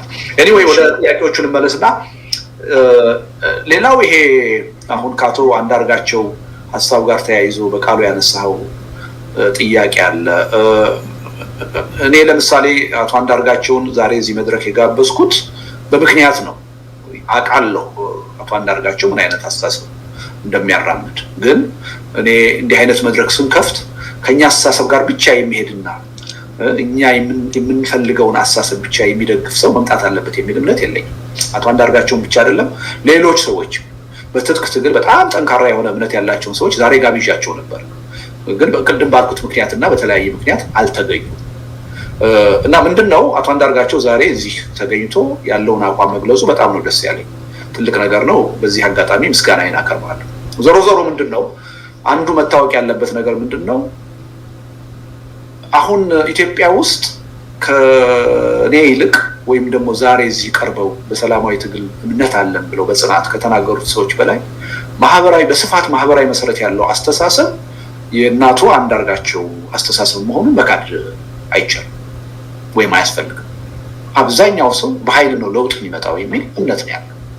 እንግዲህ በድርሰቱም ውስጥ አይታችኋል። ሀገረ ካኦፒ ውስጥ አብዛኛው ህዝብ በሰላማዊ መንገድ ለውጥ አይመጣም፣ በኃይል ነው የሚመጣው፣ በትጥቅ ትግል ነው የሚል የፖለቲካ ኃይሎቹ ማስተሳሰብ ነበር። የአብዛኛዎቹ ምናልባት ከ90% በላይ የሚሆኑት የህብረተሰቡ ማስተሳሰብ ነበር፣ የዲያስፖራው ማስተሳሰብ ነበር። ሄዶ ግን ያ ነገር ያመጣውን ውጤት አይተናል። እና በኢትዮጵያ ተጨባጭ ሁኔታ አሁን ማህበራዊ መሰረት ያለው የኔ አይነቱ አስተሳሰብ አይደለም። ቅድም አቶ አንዳርጋቸው ያለው አይነት አስተሳሰብ ነው ሰፊ ማህበራዊ መሰረት ያለው። ይሄን በደንብ አምኖ መቀበል ያስፈልጋል። ለዚህ ነው ሰላማዊ ትግል ምን ያህል ውጤታማ የሆነ የትግል ስልት እንደሆነ እያወቅን ያን መጠቀም ባለመቻላችን ወደ አደጋ እየሄድን ነው። ኢትዮጵያ አሁን ከመዳን ይልቅ ወደ መፍረስ የመሄድ እድል ነው ያላት የሚል ሀሳብ የምናራምደው ያለ ምክንያት አይደለም። በሰላማዊ ህዝባዊ እምቢተኝነት ህብረተሰብ ውስጥ ያለው አመለካከት በጣም የሚገርም በጣም ቀጫጫ በመሆኑ እምነቱ ገና አልተፈጠረም የለም። እና ትልቁ ችግር ይሄ ነው። እዚህ ወረቀት ለሚያቀርቡ አይሚን ንግግሩት ከ80% በላይ የመፍረስ እድል ነው ያላት የሚል ያቀረቡት የተወሰኑ ሰዎች 50% ግማሽ የሚል ሐሳብ ያቀርባሉ በርግጥ አሁን ለምሳሌ አቶ አንዳርጋቸው ያቀረቡት በጣም ዝቅተኛ ነው በዚህ ረገድ የብዙ ሰዎች አስተሳሰብ ግን የሚለው ይቺ ሀገር አሁን በያዘችው መንገድ ከቀጠለች ትፈርሳለች የሚል ስለዚህ አማራጩ ምንድነው የሚለው ነገር በደንብ መመርመርና ማየት አልተቻለም የሚል ነገር ሀገር ካኦፒን በድርሰት መልክ ለመጻፍ ያስገደደኝም በምን ቋንቋ ብንነጋገር ልንግባባ እንችላለን በምን የተለየ ስልት ብንነጋገር ልንግባባ እንችላለን በቀጥታ በመነጋገር ልንግባባ አልቻለም ከራሳችንም ታሪክ ተምረን ልንግባባ አልቻለም ከሌሎች ሀገሮች ታሪክም ተምረን ልንግባባ አልቻለም ሰላማዊ ትግል ከኢትዮጵያ እውነታ የራቀ አይደለም እንደሚባለው አይደለም በ1960ዎቹ 40 ዓመት በስልጣን ላይ የነበረውን መንግስት አንኮታኩቶ የጣለው ሰላማዊ ህዝባዊ እምቢተኝነት ነው የንጉሱን ስርዓት ትጥቅ ትግል አይደለም 97 ዓመተ ምህረት ያና ያህል የፖለቲካ ለውጥ ኢትዮጵያ ውስጥ ያመጣው በአግባቡ ባንጠቀምበትም ሰላማዊ ትግል 2010 ላይ ለዶክተር አብይ ወደ ስልጣን መምጣት ምክንያት የሆነው የትግል እንቅስቃሴ በዋናነት ያመጣው ትጥቅ ትግል አይደለም ሰላማዊ ትግል ወይም ደግሞ ሰላማዊ ህዝባዊ እምቢተኝነት ነው በቅርባችን ከ10 ዓመት በፊት የአረብ ስፕሪንግ በተነሳበት ወቅት ምን ያህል ሰላማዊ ህዝባዊ እምቢተኝነት ተጨባጭ ሆነ ፈጣን የሆነ ለውጥ ሊያመጣ እንደሚችል በጎረቤት ሀገሮቻችን አይተናል ቱኒዚያ አይተናል ግብጽ አይተናል የመን አይተናል መንግስትን ሲያንቆጣቁት ሊቢያ አይተናል በአጭር ጊዜ ወር ባልሞላ ጊዜ ውስጥ አሁን አንዳንድ ሰዎች 45 ቀን በጣም አጭር አይደለም ወይ ስሜታዊ የሆነ አመለካከት አይደለም ወይ ይላሉ አይደለም እዚህ አጠገባችን ሱዳን መንግስት የተፈነቀለው በሳምንት ጊዜ ውስጥ ነው አሁን በቅርቡ ያየ ነው የፔሩ መንግስት በዋናነት 4 ቀን ነው ዋናው ህዝባዊ እምቢተኝነት ተቀጣጥሎ የተካሄደው ሳምንት ባልሞላ ጊዜ ነው የተንቆጣቆጠው ብዙ ሀገሮች አሁን as we speak ብዙ ሀገሮች በዛ አይነት እንቅስቃሴ ውስጥ ነው ያሉት ሰሞኑን እዚህ ላቲን አሜሪካም ውስጥ አፍሪካም ውስጥ ኤዥያም ውስጥ በተጨባጭ ሰላማዊ ህዝባዊ እምቢተኝነት ምን ያህል ባጭር ጊዜ በቀላል መስዋዕትነት በተለይም ደግሞ ለተሻለ ውጤት ሊያበቃ እንደሚችል በሪሰርች የተረጋገጠ ነው በታሪካዊ ሂደትም በእኛም ሀገር ታይቷል በሌላም ሀገር ታይቷል ግን ይሄን ለመቀበል አልቻለም አሁንም እየቀጠልን ያለነው በትጥቅ ትግል ደግሞ ቀጥለን በሚሊዮን የሆነ የሚቆጠር ህዝብ በዚህ 7 ዓመት ብቻ አጥተናል ትጥቅ ትግሉን ልናስቀረው አንችልም ምክንያቱም በስልጣን ላይ ያለው መንግስት ባህሪ ትጥቅ ትግል እንዲኖር የሚያደርግ ያን እውነታ ማናችንም ልንክድ አንችልም መቀበል አለብን እኛ ወደርነው ጠላነው ቀጥሏል ወደፊት ቢቀጥል ግን ሄደን አገር አልባ እንዳንሆን ወደ ባሰ ቀውስ እንዳንገባ ምናልባት ብዙ መስዋዕትነት ተከፍሎ የመንግስት ለውጥም ከመጣ ያ ለውጥ እንዳለፉት የአንድ አምባገነን በሌላ አምባገነን መተካት እንዳይሆን የሚቻለው እንዴት ነው የሚለውን ነገር ሪሊ ብዙ ተመክሮች አሉ ግን አሁንም በድጋሜ ሀገረ ካኦፒ ላይ ለማሳየት የተሞከረው ይሄ በአጭር ጊዜ በቀላል መስዋዕትነት ለዘላቂ ለውጥ በሚጠቅም መልኩ ለውጥ ማምጣት ይቻላል የኢትዮጵያ የፖለቲካ ኃይሎች አሁን ለምሳሌ ሀገረ ካኦፒ ላይ ሊበራል ፓርቲው ያስቀመጣቸው 11 ቅድመ ሁኔታዎች በብቃት ሰርተን ካሟላን ያን ማሟላት ይቻላል ወይ በጣም ትልቅ ፈተና ነው የኢትዮጵያ ፖለቲከኞች የቀላል ነው ብያለሁ እሱን ግን ይቻላል ብለን እሱን ሌት ተቀን ሰርተን ካሳካን ግን በእኛ በኩል አስፈላጊ የምንላቸው ቅድመ ሁኔታዎች ካሟላን 45 ቀን አምባገነን መንግስትን ለማንበርከክ በጣም እንደውም ሰፊ ጊዜ ነው የሚሉት እጅግ ሰፊ ጊዜ ከዛ ባነሰ ጊዜ አንድን አምባገነን መንግስት ማሸነፍ ለሰላማዊ ድርድር ውይይት ማንበርከክ ወዶ ሳይሆን ተገዶ ይቻላል የሚል እምነት ነው እንዴት እንደሚቻል ደግሞ በዝርዝር እዛ ውስጥ ቀርቧል የሚካሄደው ሰላማዊ ትግል ከማሸነፍ ውጪ እንዴት ሌላ አማራጭ እንዳይኖረው ማድረግ እንደሚቻል ተጀምሮ እንደማይቋረጥ የሚካሄደው ሰላማዊ ህዝባዊ እምቢተኝነት በጮሌዎች እንዳይጠለፍ እንዴት ማድረግ ይቻላል ሄዶ እንዳይደናቀፍ እንዴት ማድረግ ይቻላል ሄዶ አንድን አምባገነን በሌላ አምባገነን እንዳይተካ ማድረግ እንዴት ይቻላል ብዙ ሺዎችን እንዳይጨርስ እንዴት ማድረግ ይቻላል ብዙ አመታትን እንዳይጨርስ እንዴት ማድረግ ይቻላል የሚለው ነገር ሁሉ በዝርዝር የተካተተበት ሰነድ ነው ዛሬ እየቀረበ እና ሪሊ ሰላማዊ ትግል እውነቱን ለመናገር በጭንቀት ነው ይሄን ከጭንቀት የመነጨ ጽሁፍ ነው የሚለው ያለ ምክንያት አይደለም መግባባት አልቻለም እና ነገሩ በጣም ከባድ ነው አንዳንድ ሰዎች ስለ ሰላማዊ ትግል ሳወራ ቀላል ነው ስል እንዲሁ ዝም ብዬ ቀላል ነው እያልኩ እንደሆነ አድርገው የሚወስዱ አለ እያልኩ አይደለም። ቀላል የሚሆነው እምነቱ ከሰረጸብን፣ እምነቱ ሰርጾብን እሱ የሚጠይቀውን ዋጋ ለመክፈል ከተዘጋጀ ያኔ በጣም ቀላል ነው። አሁን ባለው የኢትዮጵያ ተጨባጭ ሁኔታ ግን እጅግ ከባድ። ያን ከባድ ያደረግነው ግን አገዛዙ ጠንካራ ስለሆነ የተለየ ጉልበት ስላለው አይደል። እኛ የሰላማዊ ትግልን ኃያልነት በአግባቡ ተረድተን መጠቀም ስላልቻለ እና ከዚህ የመነጨ ነው ማለት ነው። ሌላው ቴዲ ያነሳቸው ጥያቄዎች ዙሪያ ምንድነው ይሄ መጽሐፍ ልቦለድ እነሱ ምንም ጥያቄ ውስጥ የሚገባ አይደለም። ልቦለድ እንደውም በብዙ ርቀት ከብዙ ታሪክ ቀመስ መጽሐፎች ይለያል። እዛ ውስጥ የተጠቀሱ የአገሩ ስም የቦታዎቹ ስም ልቦለዶች ናቸው። እዛ ያሉ ገጸ ባህሪዎች ካራክተሮች ልቦለዶች ናቸው። ኢቭን ክስተቶቹ የተለያዩ ናቸው። አሁን ስለ ኢትዮጵያ ብዙ ነገር የሚነግረን ቢሆንም መጽሐፉ ግን ሀገረ ካኦፒ በቅኝ ግዛት ስር የነበረች ሀገር ነች። ያ የኢትዮጵያ ታሪክ አይደለም እና ብዙ የተለዩ ነገሮች አሉ እና ልቦለድነቱንም እንዳያጣ ጥረት አድርጌያለሁ። አንድ ለምሳሌ ኢትዮጵያን የማያውቅ ሰው የሆነ ሌላ ሀገር ላይ ያለ ሰው ቢያነበው እንደ ልቦለድ ትርጉም ሊሰጠው የሚችል መጽሐፍ እንዲሆን ለማድረግ ሞክሬያለሁ። ያንን ማሳካት ተችሏል የሚል እምነት አለ። ነገር ግን ደግሞ የፖለቲካ አጀንዳ ነው ይሄ ጉዳይ። ከኢትዮጵያ ፖለቲካ ጋር ተገናዝቦ እንዲታይ እዛ ውስጥ ያሉት መሰረታዊ ሀሳቦች ለኢትዮጵያ የወቅቱ የትግል አጀንዳ መሳሪያ ሆነው እንዲያገለግሉ ደግሞ እፈልጋለሁ። ስለዚህ ሆን ተብሎ እንዲያያዙ ተደርገዋል።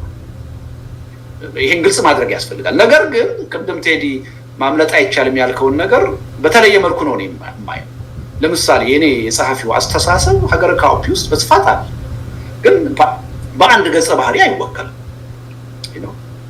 ብዙዎቹን አሁን ከከሌ ጋር ይመሳሰላል እንኳን ብንል ያ ሰውዬ 100% እዛ ውስጥ ባለው ካራክተር እንዲወከል አላደረኩት። ያን ሆን ብዬ ያደረኩት ነገር በቃ ከሌ ማለት አብሶሉትሊ ከሌ ነው የሚል ድምዳሜ ውስጥ ሄደን ቅድም የተፈራውን አይነት ነገር እንዳይመጣ ሀሳቡን ማየት ትተን ሰዎቹን አክተሮቹን እንዳናይ ለማድረግ አቅሜ የፈቀደውን ያህል ጥረት አድርጌያለሁ። ሁለተኛ እዛው መግቢያ ላይ ጽፌዋለሁ። የኔ ዋናው ዓላማ የስነ ጽሁፍ ጥማትን ማርካት አይደለም። እንደሱ ለማሰብ አሁን ያለው ጊዜ በጣም ቅልጦት ነው። እኔ ብችል ኖሮ 6 ወር ወስጄ መጽሐፍ ጽፈው በጣም ሰፊ የሆነ ከልብ ወለድ አንፃር በጣም የዳበረ መጽሐፍ ሊሆን እንደሚችል ጥርጥር የለኝም። ግን አገራችን ያለችበት ወቅታዊ ሁኔታ ያን ሌክቸር ይሰጣል። በመኖርና ባለመኖር ጥያቄ ላይ ነው። በአስቸኳይ የኢትዮጵያ የፖለቲካ ኃይሎች የኢትዮጵያ ሕዝብ ወደ ህዝባዊ እምቢተኝነት መቀጣጠል ካልገባን በስተቀር የሀገራችን ህልውና ወደ አለመኖር የሚቀየርበት ጊዜ እኔ ሩቅ ነው የሚልበት።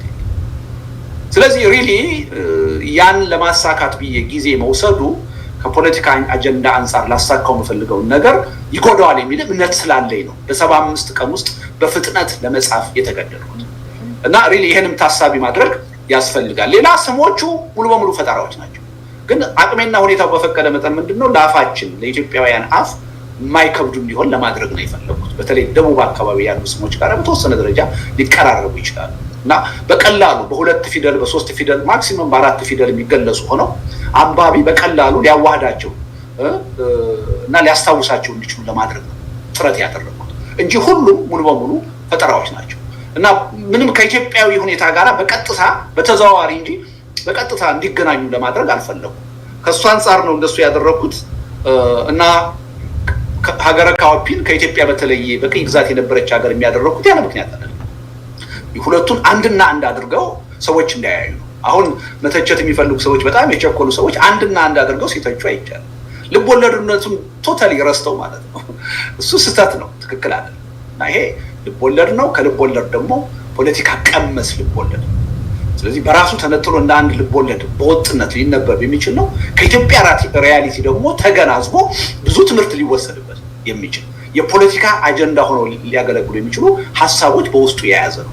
ይህን ታሳቢ ማድረግ ጠቃሚ ይመስለኛል። ይቅርታ ቴዲ አስረዘምኩ። አመሰግናለሁ። እሺ አመሰግናለሁ። እንግዲህ መጽሐፉ በትክክል ፖለቲካ ቀመስ ልቦለድ ነው ወይስ ልቦለድ ቀመስ ፖለቲካ የሚለውን እንተነሳዋለን በስፋት። ግን አሁን ተናጋሪያችን ዶክተር አክሎግ ቢራራ ናቸው። ስለመጡ እናመሰግናለን። እንግዲህ ከቀደም ሲል የነበሩ ተናጋሪዎች የነበራቸውን ደቂቃ ለእርሱ ምድር ሲሆን ሰጥታለን። 5-6 ደቂቃ ተጠቅሞ ምናልባት ተጨማሪ ደቂቃ ካስፈለጎት እንጨምራለን። በመጽሐፍ ዙሪያ ያሉትን አተያይ ያቅርቡ። ከዛ በኋላ ያሬድ ኃይለማርያም የላከው ጥያቄ አለ። መጨረሻ ላይ እሱን አቶ ልደቱ ትመልስልንና የዛሬ ዝግጅታችን ፍጻሜ እናደርገዋለን። አንዳንድ መረጃዎችን አቅርበን ማለት ነው። መቀጠል ይችላል ዶክተር።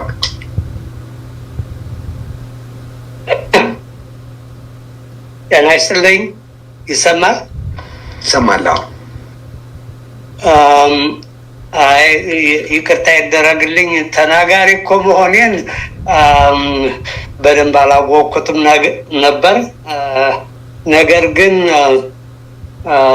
ወንድሜ አቶ ልደቱ የጻፈውን መጽሐፍ ልቦለድ ታሪክ የሚል አንብቤዋለሁ። አክቹዋሊ ያነበብኩት ኢኳዶር በነበርኩበት ጊዜ ነው። ጊዜ ወስጄ ሳነበው ብዙ ቁም ነገሮችን ያዘለ ሆኖ ነው ያገኘሁት። ብዙ ጊዜ ልቦለድ አክቹዋሊ ልቦለድ ካልሆነ ጽሁፍ የተሻለ የሚሆንበት ምክንያት አለ። ይህን ካልኩ በኋላ የኢትዮጵያ ሁኔታ ሪሊ አቴ ክሮስ ሮድስ ነው የሚባልበት ጊዜም አይደለም። በበኩሌ ሳየው አክቹዋሊ ክሮስ ሮድስ ላይ ከደረሰ አልፏል።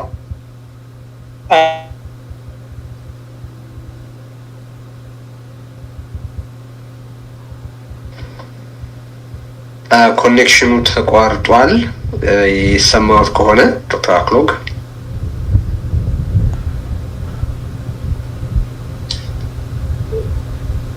ይሰማ ከሆነ ዶክተር አክሎግ ኮኔክሽኑ ተቋርጧል።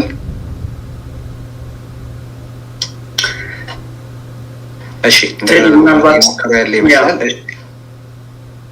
አንድ አስተያየት ደርሶ የነበር እሳቸው እስኪመጡ ድረስ እሱ የሚጠቅም ስለሆነ እሺ ይሰማል። አሁን የኔ ተቋርጦ ነበር። ይቀጥሉ። አሁን ተቋርጦ ነበር። ተቋርጦ ነበር። ኤኒዌይ አይ ቲንክ ኢትዮጵያ አቴ ክሮስ ሮድስ አይደለችም፣ አክቹዋሊ አልፈዋለች የሚል ግንዛቤ ነው ያለኝ እና እኔ እንደው በጥያቄ መልክ ነው የማቀርበው። እኛ ካለፉት 50 ዓመታት ምን ተምረናል? በጣም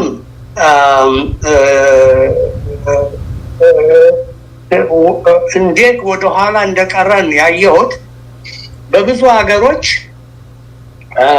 በሁከት ያለፉ ሀገሮች አልቲሜትሊ የሲቪክ ኢንጌጅመንታቸውን ከፍ አድርገው ነው ያለውን ሁኔታ ሊወጡት የቻሉት። በኢትዮጵያ ውስጥ ያለው ስር የሰደደ ስርዓት መዋቅር የያዘው የዘውጎች ልዩነት እየተባባሰ መሄዱ ነው። ኢሊቱ በተለይ እንደዚህ ያለው ውይይት ብዙ ጊዜ ሲደረግ አላየም። ዛሬም ሌላ ስብሰባ አለ፣ ነገም 2 ስብሰባ እንዳለ አውቃለሁ። ነገር ግን መጠየቅ ያለብን እንዴት አድርገን ነው ፓራዲም ሽፍት የባህል የፖለቲካ ባህል ድራማቲክ በሆነ መንገድ ሽፍት እንዲያደርግ ለማድረግ የምንችለው የምንለውን ጥያቄ መጠየቅ አለብን። ይሄ የአማራ ጥያቄ አይደለም፣ ይሄ የኦሮሞ ጥያቄ አይደለም። የሰማዊ በዚህ ስለ ኢትዮጵያ ዙም አንልም ፕሮግራማችን ሀገራዊ የሆኑ ወቅታዊ መረጃዎችን ወደ እናንተ ማድረሳችንን አጠናክረን የምንቀጥል ይሆናል። ዜናውን ከወደዱት ላይክ ያድርጉ፣ ሰብስክራይብ ያድርጉና ደውሉን ይጫኑ። ለወዳጅ ዘመዶ በማጋራት የዚህን ወሳኝ መረጃ ተደራሽነት ያሰፋሉ።